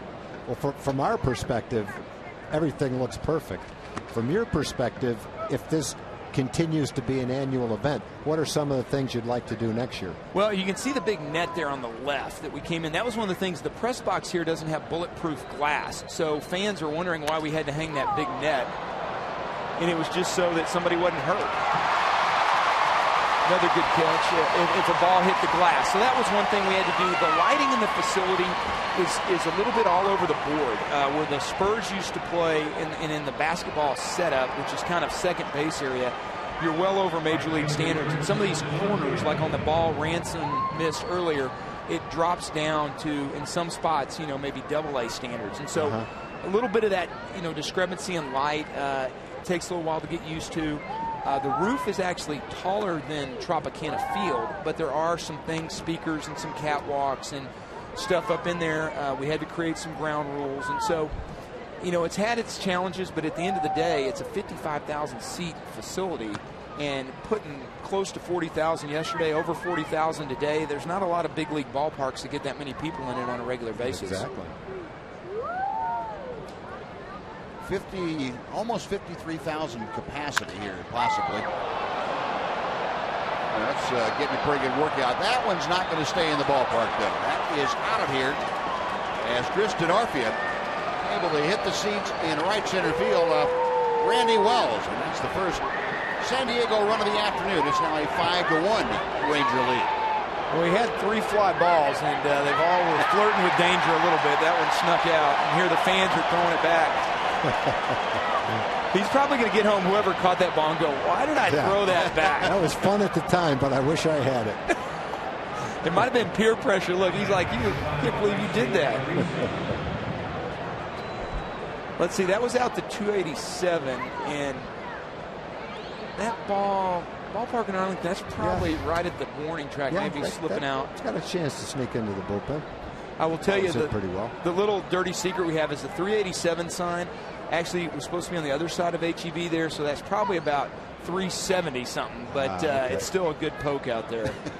And you have to appreciate the sponsors that you've had for the weekend as well, HEB being one of them. Yeah, no doubt. The folks in San Antonio, all of our partners that we've had here, and you can see them out on the wall, they really bought into the belief that, hey, these guys are going to do something first class, and we want to help it make it a reality. And, of course, HEB's had a long relationship with us, and they stepped up along with all the other partners. And it's not just been a sign on the wall. These folks have really helped us market the event and do things in the community that have really had a positive impact for the Rangers. Well, how did you guys... Well, we don't have time. Maybe you'll stay a little bit longer? Yeah, I'll stay another half minute. We got a couple more questions for you. All right. We're halfway through the ball game here this afternoon, and it is the Rangers 5, the Padres 1 from the ALAMODOME.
On last night and this afternoon, Reed Ryan joining us. He's the president and chairman of the board of Ryan Saunders Baseball. And, Reed, this, again, we're talking about what's going on here in San Antonio. And the whole corridor, Austin down to San Antonio and on down to South Texas, alive with growth and infusion of folks and enthusiasm. Yeah, there's 4 million people now between Austin and San Antonio. And it's really becoming, a very large market. It's interesting because it all is very spread out, but the Rangers have made a big impact the last couple years with the quality of teams and obviously the relationship with Round Rock Express and, being in Central Texas, and then the fact that Frisco gets to come down to this market and Corpus Christi and some of the other ones in play, Midland. So Ranger baseball is definitely high on the radar of everybody in this area. And how did you guys come up with the idea for the big league weekend? When did that originate? We know, Tag, we actually started talking about doing something in here years ago. In the 50s, the Dallas Eagles played a team of old-timers, and they drew 50,000 at the top. And when we first opened up Round Rock and we kind of got to know the Texas League a little bit, we said, wow, that would be kind of cool if you could ever do something somewhere like that. Mm-hmm. Well, when it became time this year for the new TV deal with Fox, my dad said, hey, we're looking to do some stuff around the state. We were talking about caravans and what can we do with a caravan in Round Rock and down here. And I said, well, why don't we try to play a game at the ALAMODOME? And he said, do you think that could happen? I said, I don't know, let's dig around and find out. He says, go see if you can make it happen. And wow.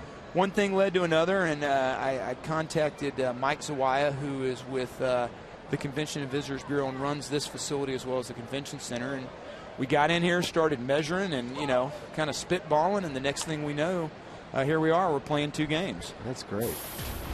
Yeah, it's been a lot of fun, and a lot of people have worked very hard to make this this field happen. So I'm very proud of it. And is the idea, Reed, to make this a yearly event, or are you looking to build it into something even better than that? You know, we really didn't have any expectations. Our first year was, let's just see if we can do it. I think it would be a great idea if the Rangers could do this every year and maybe play a different team. You know, you could have a 30-year shelf life for something like this and really plant a flag in this market.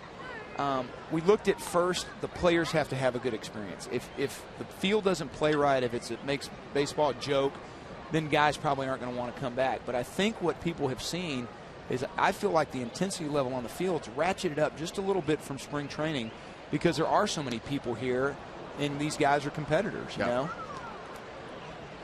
It was Jose Felix, by the way, that just went down on strikes for the second out.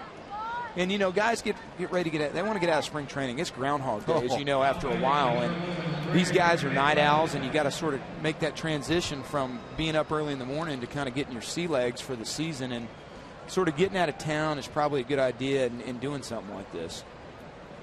Looking at your team for this season, you have to be pretty excited about what Bobby Jones is going to be managing this year. It's going to be a lot of fun with Olt and Profar, and then, of course, Felix there, and, you know, possibly a McGinnis, a Grimm, and then with the pitching, some of the guys, you know, depending on what Robertson and Mills and some of these guys that really can help the big league club decide to do, we could have a really nice team in Round Rock. Joey Butler's had a couple of good years and really hadn't had an opportunity during the season to help out yet, but he gives quality at bats, and it looks like Engel Beltre is going to get a chance to play. McClatt here came over in a trade last year, so we've got some quality. And Greg McClatt taking a little bit outside. It's 2 balls and 1 strike. And it seems like now, you know, AAA has changed so much, I think, and the quality of player that you have down there. No longer is there are a lot of veterans and some of the youngest prospects involved. It's guys that have been maybe hurried through the lower leagues, and all of a sudden you get to see a guy mature right in front of your eyes at AAA, and that's kind of a neat experience. Well, the thing I've noticed is over the last, you know, call it 10 years, teams use their 40-man roster like they never have before, and so with the season and the grind, you're seeing folks really dig in deep in the depth of their system, and so AAA and AA become very important. I mean, how many folks have we seen go from AA to the big leagues the last couple of years? And so it's about just getting guys in a spot where they're going to get the reps. And the situation with Profar, you know, if he's not going to play every day, you've taken a kid that's played his whole life every day, and now you're putting him in a platoon role. You'd rather him be in AAA facing guys that are going to, you know, throw 3-2 breaking balls and stuff like that. Right. No, it's definitely going to be interesting. It's and the depth. You know, everybody talks about the Ranger organization depth, and now you get a chance to see it at the top level, which is kind of nice. Well, and as we've seen the last couple years, you know, you never have enough depth, and especially with pitching and veteran guys and, you know, key utility guys that can come off the bench. We've had the Esteban Hermans of the world and guys like that, Matt Cada. So having those kind of guys that can do a lot of things, and if you have a good ballpark like Round Rock, where it's close to the big league team where they know they can get up there, and you got somebody like Bobby Jones, you tend to get players that want to come play for them. Well, speaking of young players that you're breaking in, on your AA team, you're breaking in a young announcer. We are. He's doing our stats today, Christopher Blake. So I'm interested in your scouting report on what kind of a job Chris is doing for you. Well, Chris is doing a great job. He knew how many outs were in an inning the first time he showed up, so that was better than the other guy we sent up here to work with you guys, Matt Hicks. That was Chris down on the other end. Right? I saw him when I came in. No, it's great to see Chris. Anytime you can get Horned Frogs in your organization, that's a great thing to do. There you go. But you know, Chris came into a situation when Matt came up to work with the radio broadcast up here, and he and a young man named Michael Coffin did a great job. And not only were they together on the road and at home, but they were rooming together as well. So that's a lot of togetherness, as you know. But Chris is going to be a great big league announcer, broadcaster one day, and we're glad to have him. Well, so I'm glad he's doing radio right now because he's a little camera shy. We're going to, you know, eventually if he branches out into TV, we're going to have to get him over that. Well, the thing he found out with the minor leagues is you get about 6 hats to wear, but you get the pay of 1. So that's he's like, I got to do program, I got to do the web, I got to do all this stuff. Yes. Yeah, if it rains, you got to pull the tarp out too.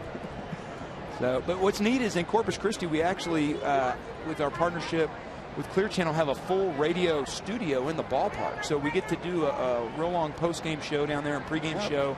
And so it's tremendous reps for, young broadcasters like Chris. So we're excited about having him for a full season this year. Good. Saw Greg McClatt with the stolen base, and a great diving catch by Amarista. Giving the play shortstop and robs Jurickson Profar. Reed, Ryan, thanks so much for joining us. Appreciate really it, a pleasure. Hey, great job putting the game on, too. Thanks for this weekend. It's been fantastic. Have a great year, guys. 5-1 Rangers over the Padres.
#21 is sponsored by TXU Energy. The right things right now. 1-866. Call TXU. Number 56, now pitching for the Rangers. Hitting off for San Diego. 5-1, the Rangers on top, and as we go to the 6th inning, new hurler on the mound for the Rangers. It'll be the veteran left-hander Neil Koch taking over.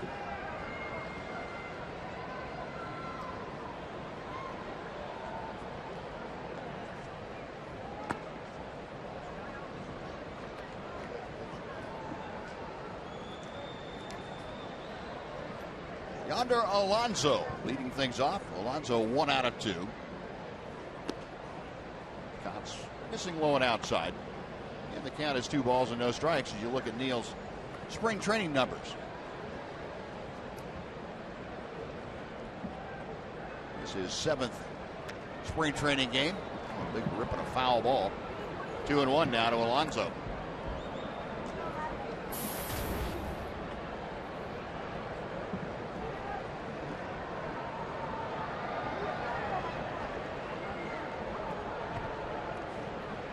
Koch, as always, working from the stretch.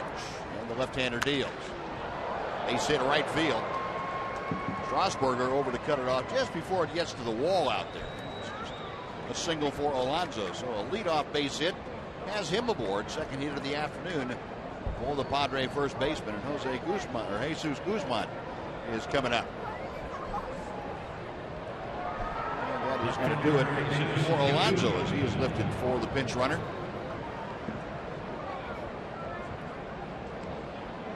Jonathan Galvez is the pinch runner at first now. He will take over at first for Yonder Alonso. But Guzman at the plate. 0 for 2 with a pair of strikeouts. Good fastball. It's 0-1.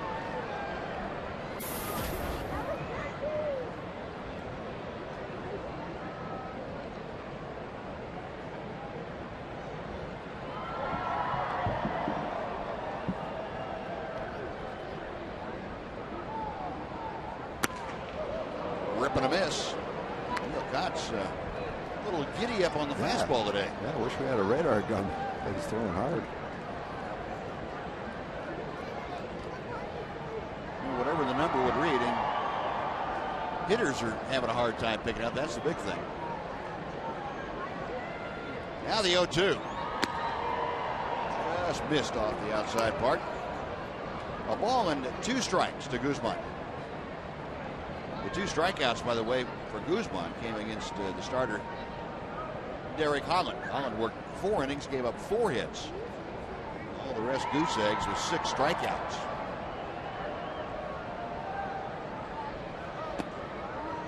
That was just a bit low, and the count is even at 2-2.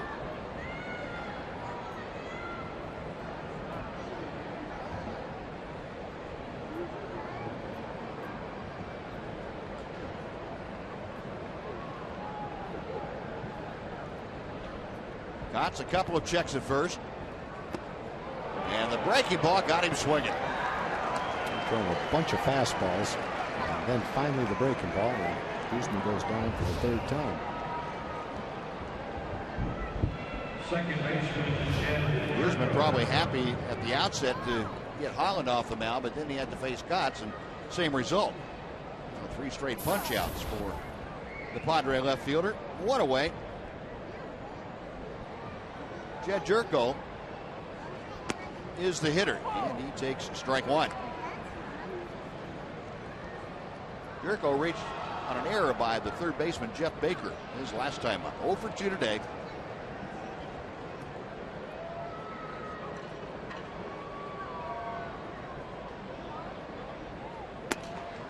Good fastball for a strike. Neil Kotz pumping it in there. And Jerko now down on the count 0-2. You remember last year that Neil Kotz on the verge of making the Ranger bullpen out of spring training, then came up with the oblique injury. And was basically replaced in the bullpen by an unknown quantity at that time, Robbie Ross.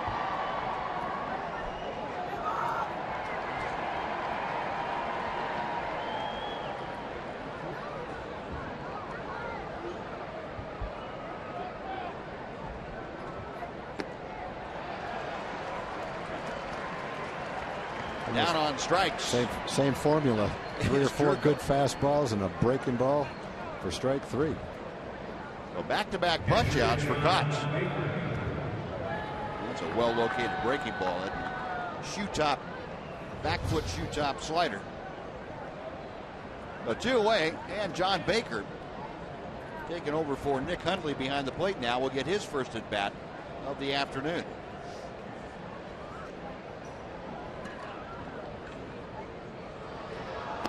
Kotz facing the left-handed hitting Baker and misses a little bit low for ball 1. Baker got into last night's ball game and walked in his only trip to the plate.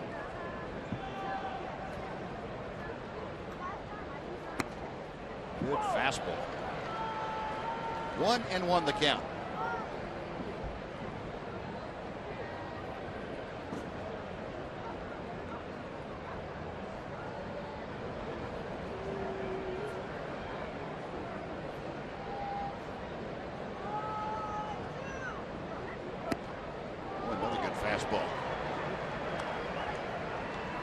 Kotz has got to be a little bit tough for hitters today. You're seeing him freeze a lot of hitters with the fastball, and normally that doesn't happen. Maybe one hitter, but the last 3 guys, he has really made them have a hitch in their get along. The 1-2 pitch. He's walking off the field, and plate umpire Ted Barrett said, "No, come on, or Lance Barrett said, come on, guys, get back here." That's a pretty good pitch. Now the crowd will get involved in it. Kotz ready, and the 2-2 is on the way. Inside, 3-2. So Baker has run the count full, and with 2 outs, had Jonathan Galvez, the pinch runner at first, off and moving with the next offering. Brett Nicholas will let Kotz know that he's going to play way behind him with that left-handed hitter at the plate. 3 balls, 2 strikes. And he's swinging.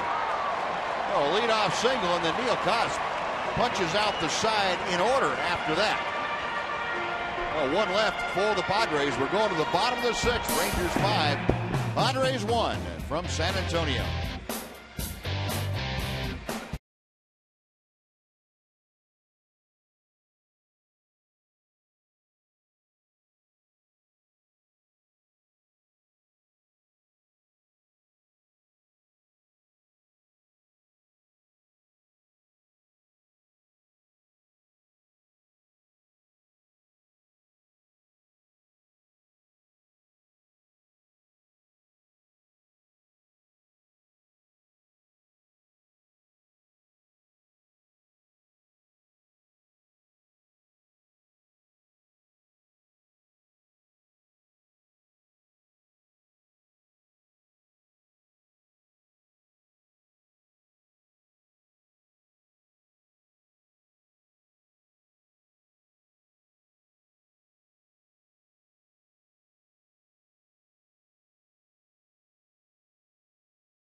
At bat for your iPhone, iPad, or Android.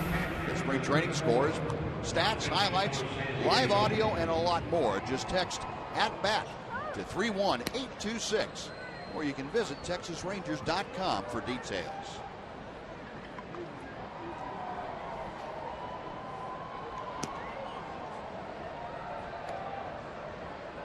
What a Ranger blue and red out here, and we also have the Legends race.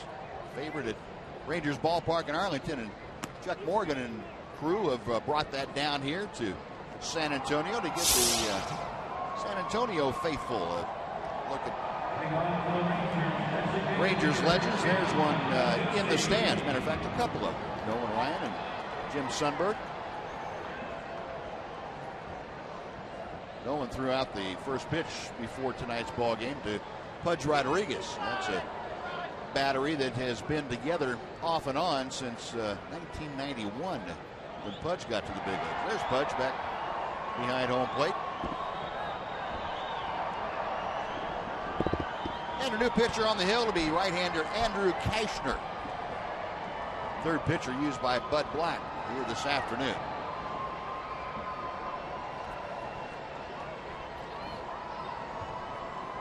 Spring numbers on Kashner, 5 appearances. 26-year-old right-hander from Conroe, Texas. It was a high draft choice by the Cubs. Came over in Anthony Rizzo trade. Had a great arm. Tuned his fastball up in the upper 90s occasionally. I think he's a TCU kid, too. You would be correct about that. Good fastball. It's 1-1. The count to Jim Adduci.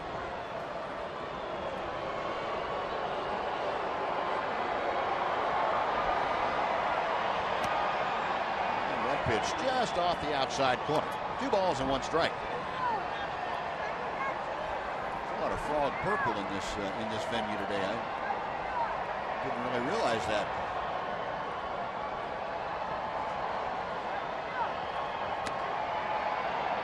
Two and 2 now. Adduci leading off the Rangers' 6th inning. Texas on top, 5-1. Adduci has walked and scored. He is 0 for 1 officially, having grounded out back in the first. 2-2 pitch. Boy, there's a good heat right there. Wow. Strikeout for out number 1 here in the 6th inning.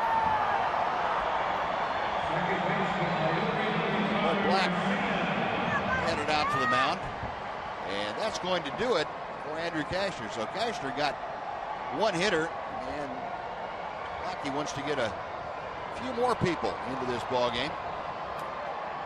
40,569 on hand here this afternoon. So we will take a short break with a pitching change underway. Right back to the ALAMODOME after this.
$40,569 on hand here this afternoon, and they have seen the Rangers jump out to a 5-1 lead. And Don Roach, young man called as part of the minor league contingent here for the Padres, taking over. And this is his 5th spring training appearance with the big club this spring.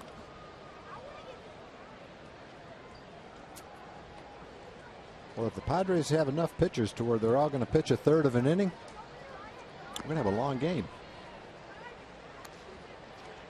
Cashner's had some arm problems, but it sure didn't look like he had any arm problems in that one at bat. No. I think Jim Adducey would tell you nothing wrong with his arm. But Don Roach on. And Roach, a 23-year-old out of Las Vegas. This is 4th year coming up in professional baseball. Had 3 stops last year. His last stop was here in San Antonio. Appeared in 4 ball games for the Padres AA club. And the pitch to Leori Garcia is inside for ball 1. Garcia, a 3-run home run, a line shot that got out of here last time up. 1-1 the count. Garcia began the game at second base, moved into center field, showing you some of the versatility that this young man has. Goes the other way down the left field line, but that's going to slice and go out of play. A ball and 2 strikes.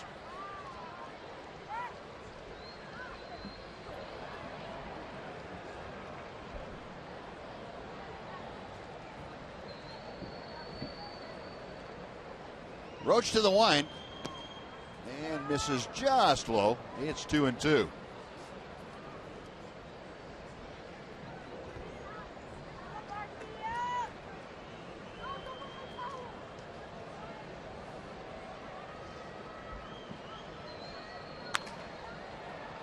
Slowly hit chopper to third. Ransom gets rid of it in a hurry. Boy, Garcia getting down that line. Lickety split. That is out number 2. And now we get a look at Chris McGinnis. He's kind of had a spring training odyssey as Chris McGinnis. Rule 5 draft and returned it to the Rangers during spring. Matter of fact, 2 days ago. So Chris McGinnis.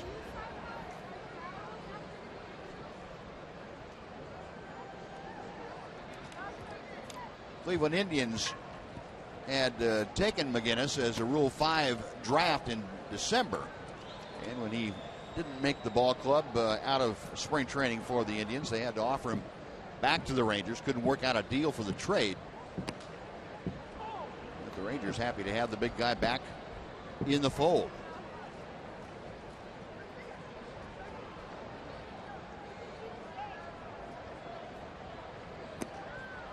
Rip and a miss, and that'll do it. So Roach gets the strikeout, retires the 2 Rangers he faces. Rangers go in order in the 6th. We're moving on to inning number 7. The Rangers 5, the Padres 1 in the ALAMODOME.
Texas Rangers baseball on TXA 21 is sponsored by Wendy's.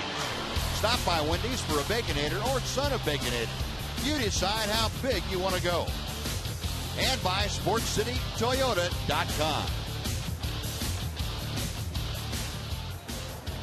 Oh, inning number 7 has arrived, and a new pitcher on the hill for the Rangers. Chris McGinnis, by the way, staying in the ballgame to take over in left field after pinch hitting. And Colin Ballister, the right-hander, will be the 4th pitcher used by Ron Washington here this afternoon. Heading on for San Diego, number 91, Rico Noel. Ballister's numbers for the spring is 7th appearance here today, and rather unsightly ERA of 10.5, but ERAs in spring training are a little bit tough to work with. If you're a relief pitcher, you get a lot of appearances, but it takes you a while to have one bad one to get it back down again.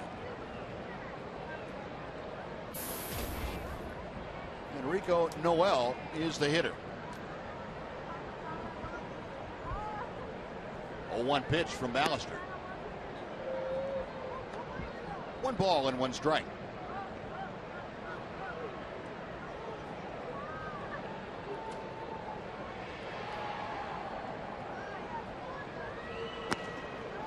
And it's 2-1. Also for the Rangers, a new third baseman. I'll tell you about in a second. Got Hervis Solarte is coming to the ballgame, taking over for Jeff Baker. Rip and a miss. It is 2-2.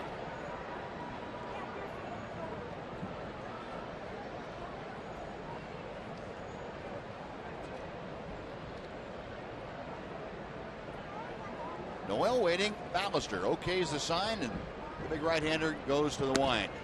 Got him swinging. Well, Ballister strikes out the first Padre he faces. Noel sent back to the dugout. And now Cody Ransom coming out. Third baseman Cody Ransom. A lot of strikeouts for Ranger pitching today. That's number 10. Derek Holland had 6 punch-outs in 4 innings. Neil Cott struck out all 3 in the 6th inning. And now Colin Ballister starting off with a punch-out. He deals a strike to Cody Ransom. And the times that we've seen Neil Cotts today was by far the best he's thrown. That looked like a mid-90s fastball he was featuring today. Struck out 3 in a row. The breaking ball. And a swing and a miss. It's 0-2.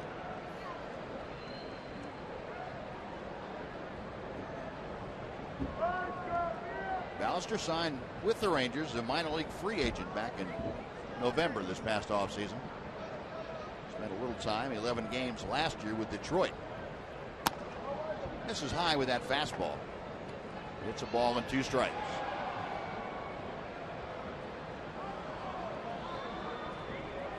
Ransom 0 for 2 this afternoon. He was robbed. Ryan Strasburger out in right field his last time up.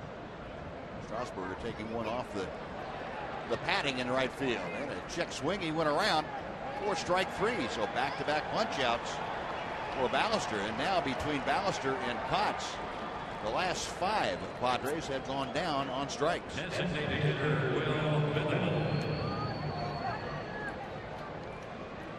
Two away, and Will Venable will face Ballister.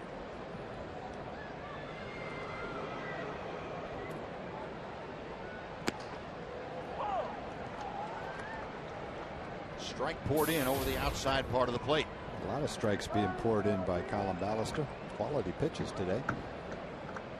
A little bit high and outside. Ballister, a 26-year-old.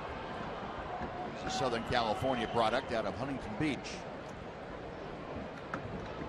6'5" and 200 pounds. A lanky right-hander.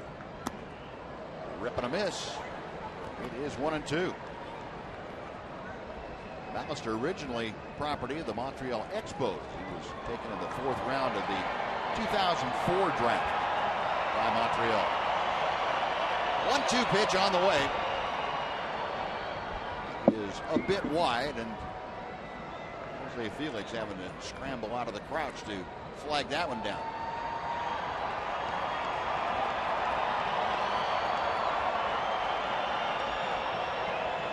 Now the 2-2. Got him swinging. Man. Strikeout derby. Boy, it is that. Whiff after whiff. That is 6 straight. Sent down by Ranger pitching. Stretch time in San Antonio. It is 5, Padres 1.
Well, the Rangers coming to bat in the bottom of the 7th inning. Crowd settling back into their seats after the 7th inning stretch. Rangers leading 5-1 despite being out hit 6-3 here this afternoon. Don Roach, you finished up the last 2 outs of the 6th inning. Now out there to take over the 7th. Roach, acquired by the Padres last year. Padres organization from the Angels. He was part of that Ernesto Frieri deal that, along with Alexi Amarista, came over from the Angels to the Padres. And of course, Frieri became an instant sensation in Anaheim. I still remember that. Was it Nelly Cruz that hit the home run off Frieri? That rocket that he hit the left field. That kind of shattered his confidence for a while when he gave that thing up. It was the first run that was scored off him, I believe, wasn't it? I'm not sure. I just know he was mowing everybody down, and that kind of turned it around.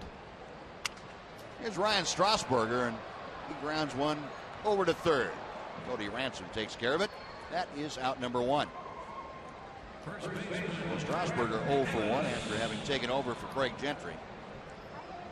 And Brett Nicholas will come up for the second time. Yeah, Frieri last year had that streak of retiring everybody and holding everybody scoreless, and lasted for about 2 months, and then all of a sudden when the bubble burst, that was the end of it. It happened in a hurry. He didn't blow a save for the first 13 outings, I think it was. Breaking ball, and Nicholas takes it outside. 1 ball, no strikes.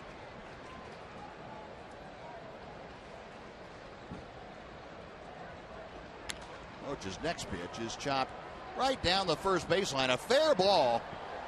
Yeah. Well, since you come all the way over, I'll toss it to you, even though I could walk there and touch it myself. First baseman Eddie Rodriguez. Here, I'll give you a put out on this deal. So Brett Nicholas, who just instead of running to first base, made a right turn and head back to the Ranger dugout over there. So that's kind of a waste of time. There you go. Out number 2, and Yangervis Solarte will come up for the at-bat. And Roach deals a strike. It is 0-1.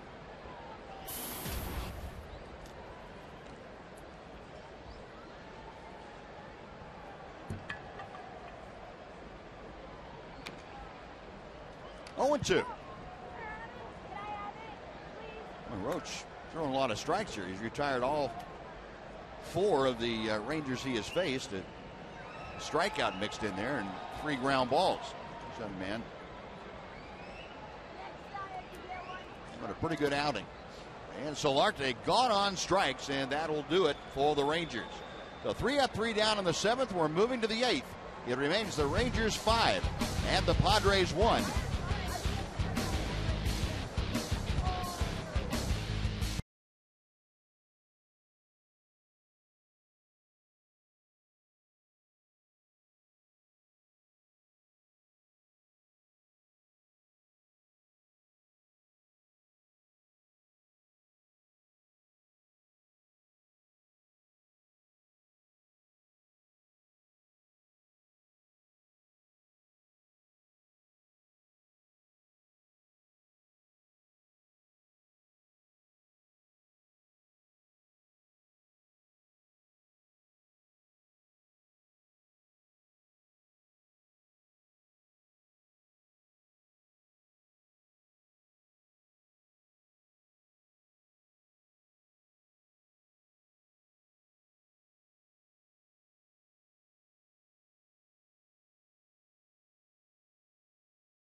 Nate Robertson, number 32.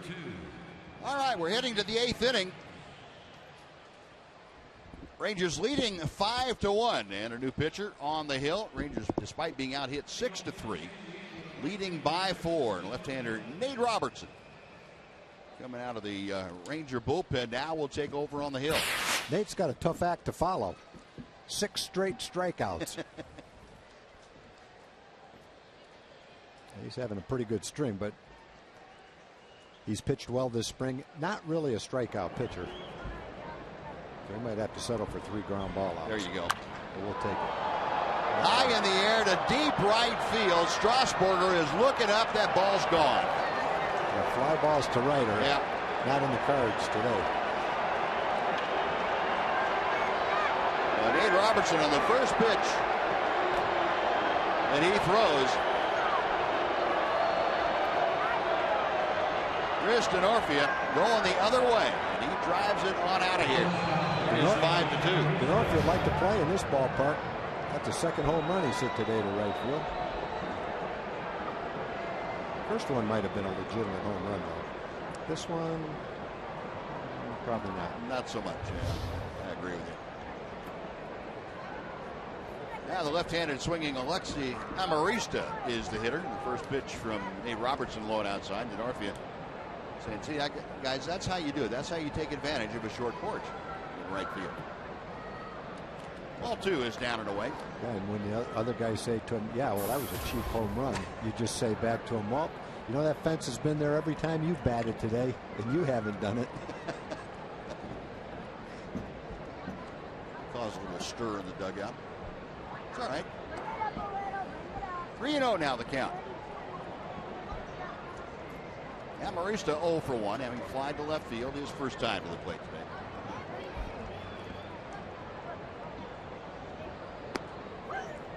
And ball 4. Well, Robertson, after giving up the leadoff home run to Denorfia, loses Amarista on 4 pitches. 1 on, nobody out, and Jonathan Galvez will come to the plate. Now batting Jonathan Galvez.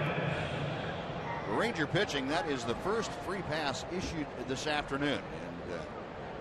And you take that along with all the strikeouts, the 12 strikeouts, that's a pretty good ratio for you. Knee-high strike. And Galvez down in the hole, 0-1.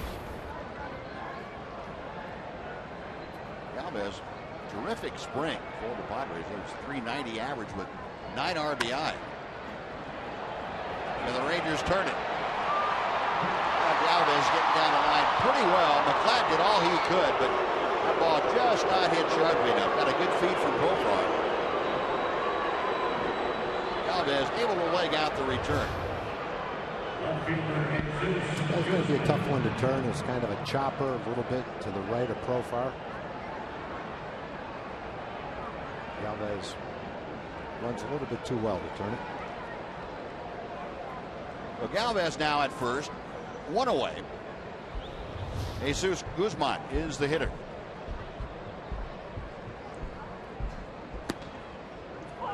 Robertson fires a belt high strike on the outside corner. Guzman struck out all 3 times that he has come to the plate today. He's got the hat trick going, looking for the golden sombrero. And Jerry Coleman, the broadcaster for the San Diego Padres, would famously say, one of many things that Jerry Coleman has put into the vernacular of baseball broadcasters over the years. I one thing, Jerry Coleman looks about 15 years younger than he is. Isn't he something? He looks just great. He's got to be in his 80s, right? Yeah. Yeah. Dick Enberg, who is announcing next door to us, does the play-by-play for the TV for the Padres. He looks incredible too. He's one of my all-time favorite announcers in all sports. Did the Wimbledon tennis. He's done basketball with Al McGuire. Done a lot of things. Here's another possibility. The return this time. Different runner this time, boys. Jesus Guzman doesn't run like Galvez does. The Rangers able to turn it over. Padres come up with a run on the leadoff home run. And we're going to the bottom of the 8th. Rangers 5, Padres 2 from the Alamodome.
And they're offering savings of up to 45% on 4 tickets, hot dogs, and Cokes.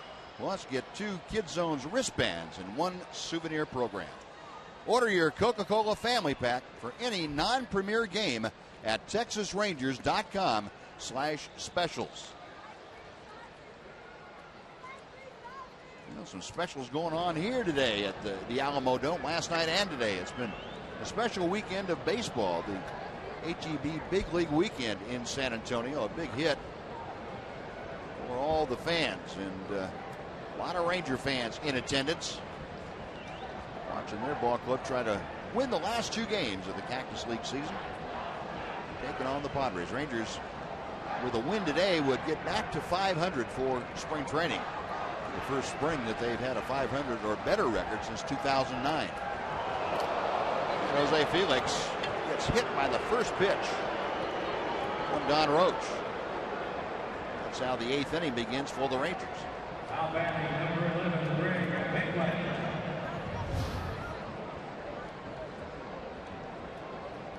No one on, nobody out.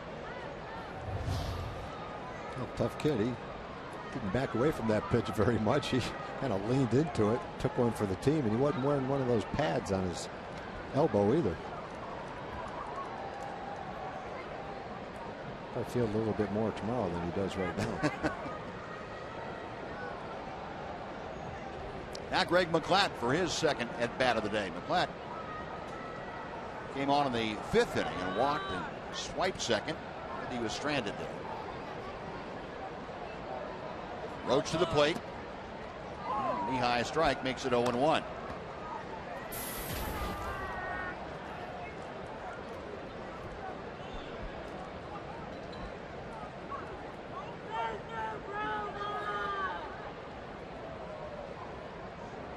Modest lead at first by Jose Felix.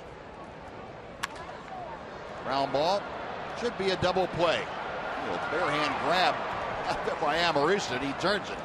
4-6-3, and the leadoff hit batter is erased on that twin killing. 2 gone.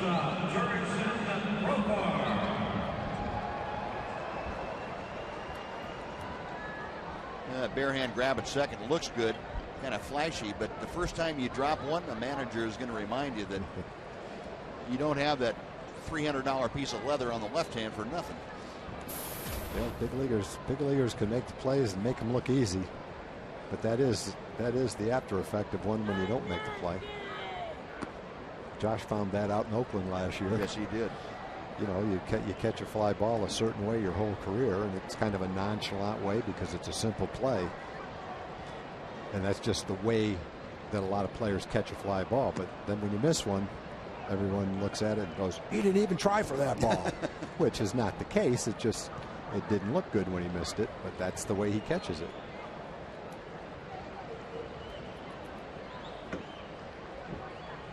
Pitch to Profar. Chopper to first. Eddie Rodriguez will take it to the bag, and that will do it. Rangers gone in order, courtesy of the double play ball. So we're going to head to the 9th inning. Ron Washington Club 3 outs away from a 500 exhibition schedule. 5-2 Texas.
The ALAMODOME has hosted HEB Big League Weekend, and it has been a dandy. Better than 80,000 fans showing up last night and today, and they have seen some interesting baseball.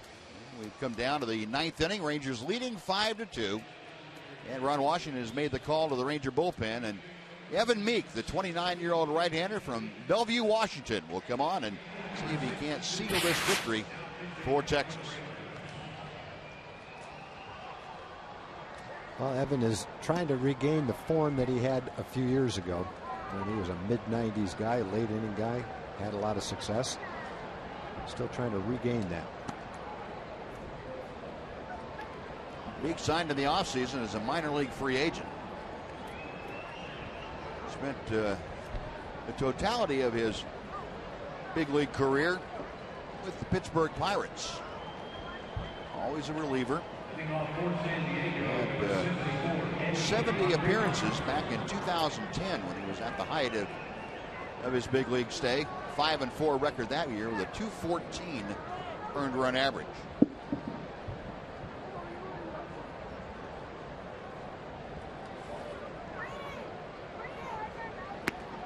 And the first pitch is a little bit high for ball one. Eddie Rodriguez came in to take over at first base.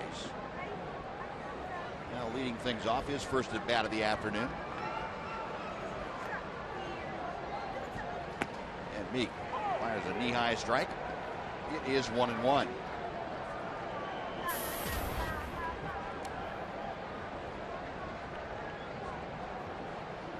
Rodriguez, you'll note, had a limited big league action this spring. Meek missing inside, 2-1 the count.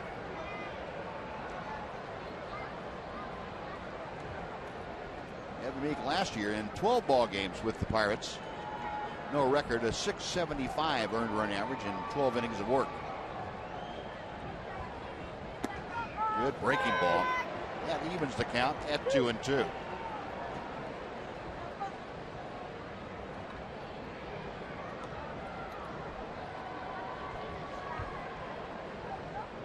Right-hander ready. Rodriguez waiting.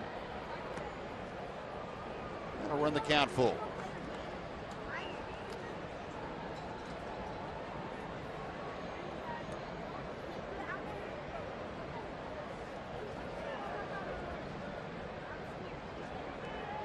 Kind of walking around doing a little soul searching to see what he can come up with here on 3-2 to Eddie Rodriguez.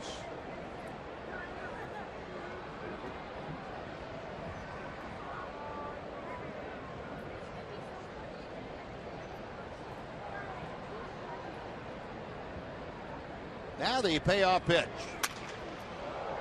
to the right side. Easy play from McClatt. One away.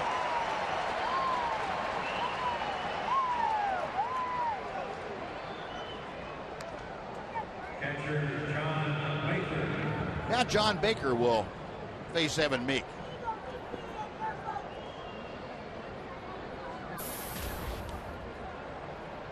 Baker, a strikeout in his first at bat this afternoon.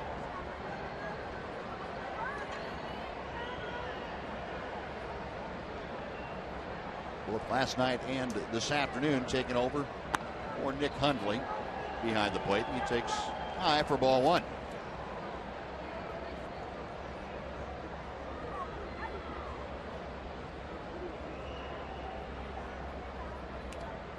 That went all the way to the backstop.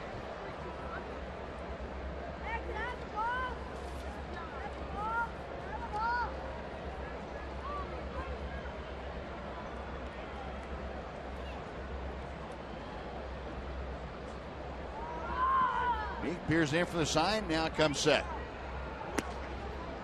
2-1.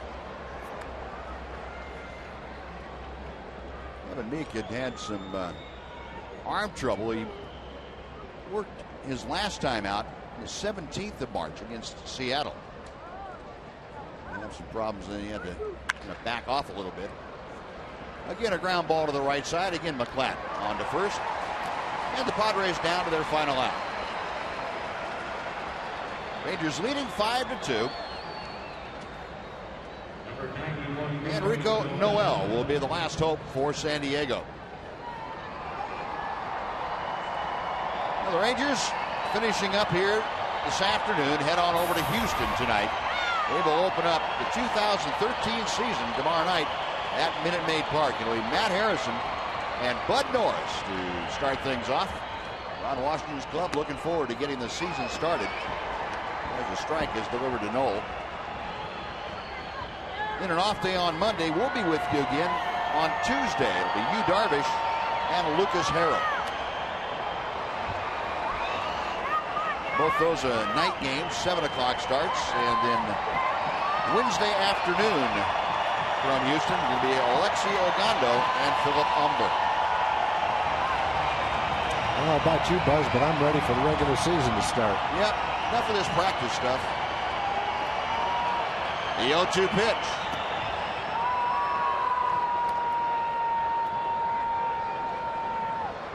Now we feel that way. We haven't even been in spring training for 2 weeks. Well, you're right. We shouldn't be able to even say that. Oh, yeah. We've been here a long time. Long spring training this year with the World Baseball Classic, an extra week or 10 days, really. Now the 1-2 to right field. That's going to be a problem, maybe. Now Strasburger now coming on, makes the catch, and that will do it. Ron Washington and the coaching staff exchanging hugs. The Rangers finish with a .500 spring training. They win their 17th ball game against 17 losses and a couple of ties. 5-2 the final. We will be back to the Alamodome in San Antonio to wrap things up right after this.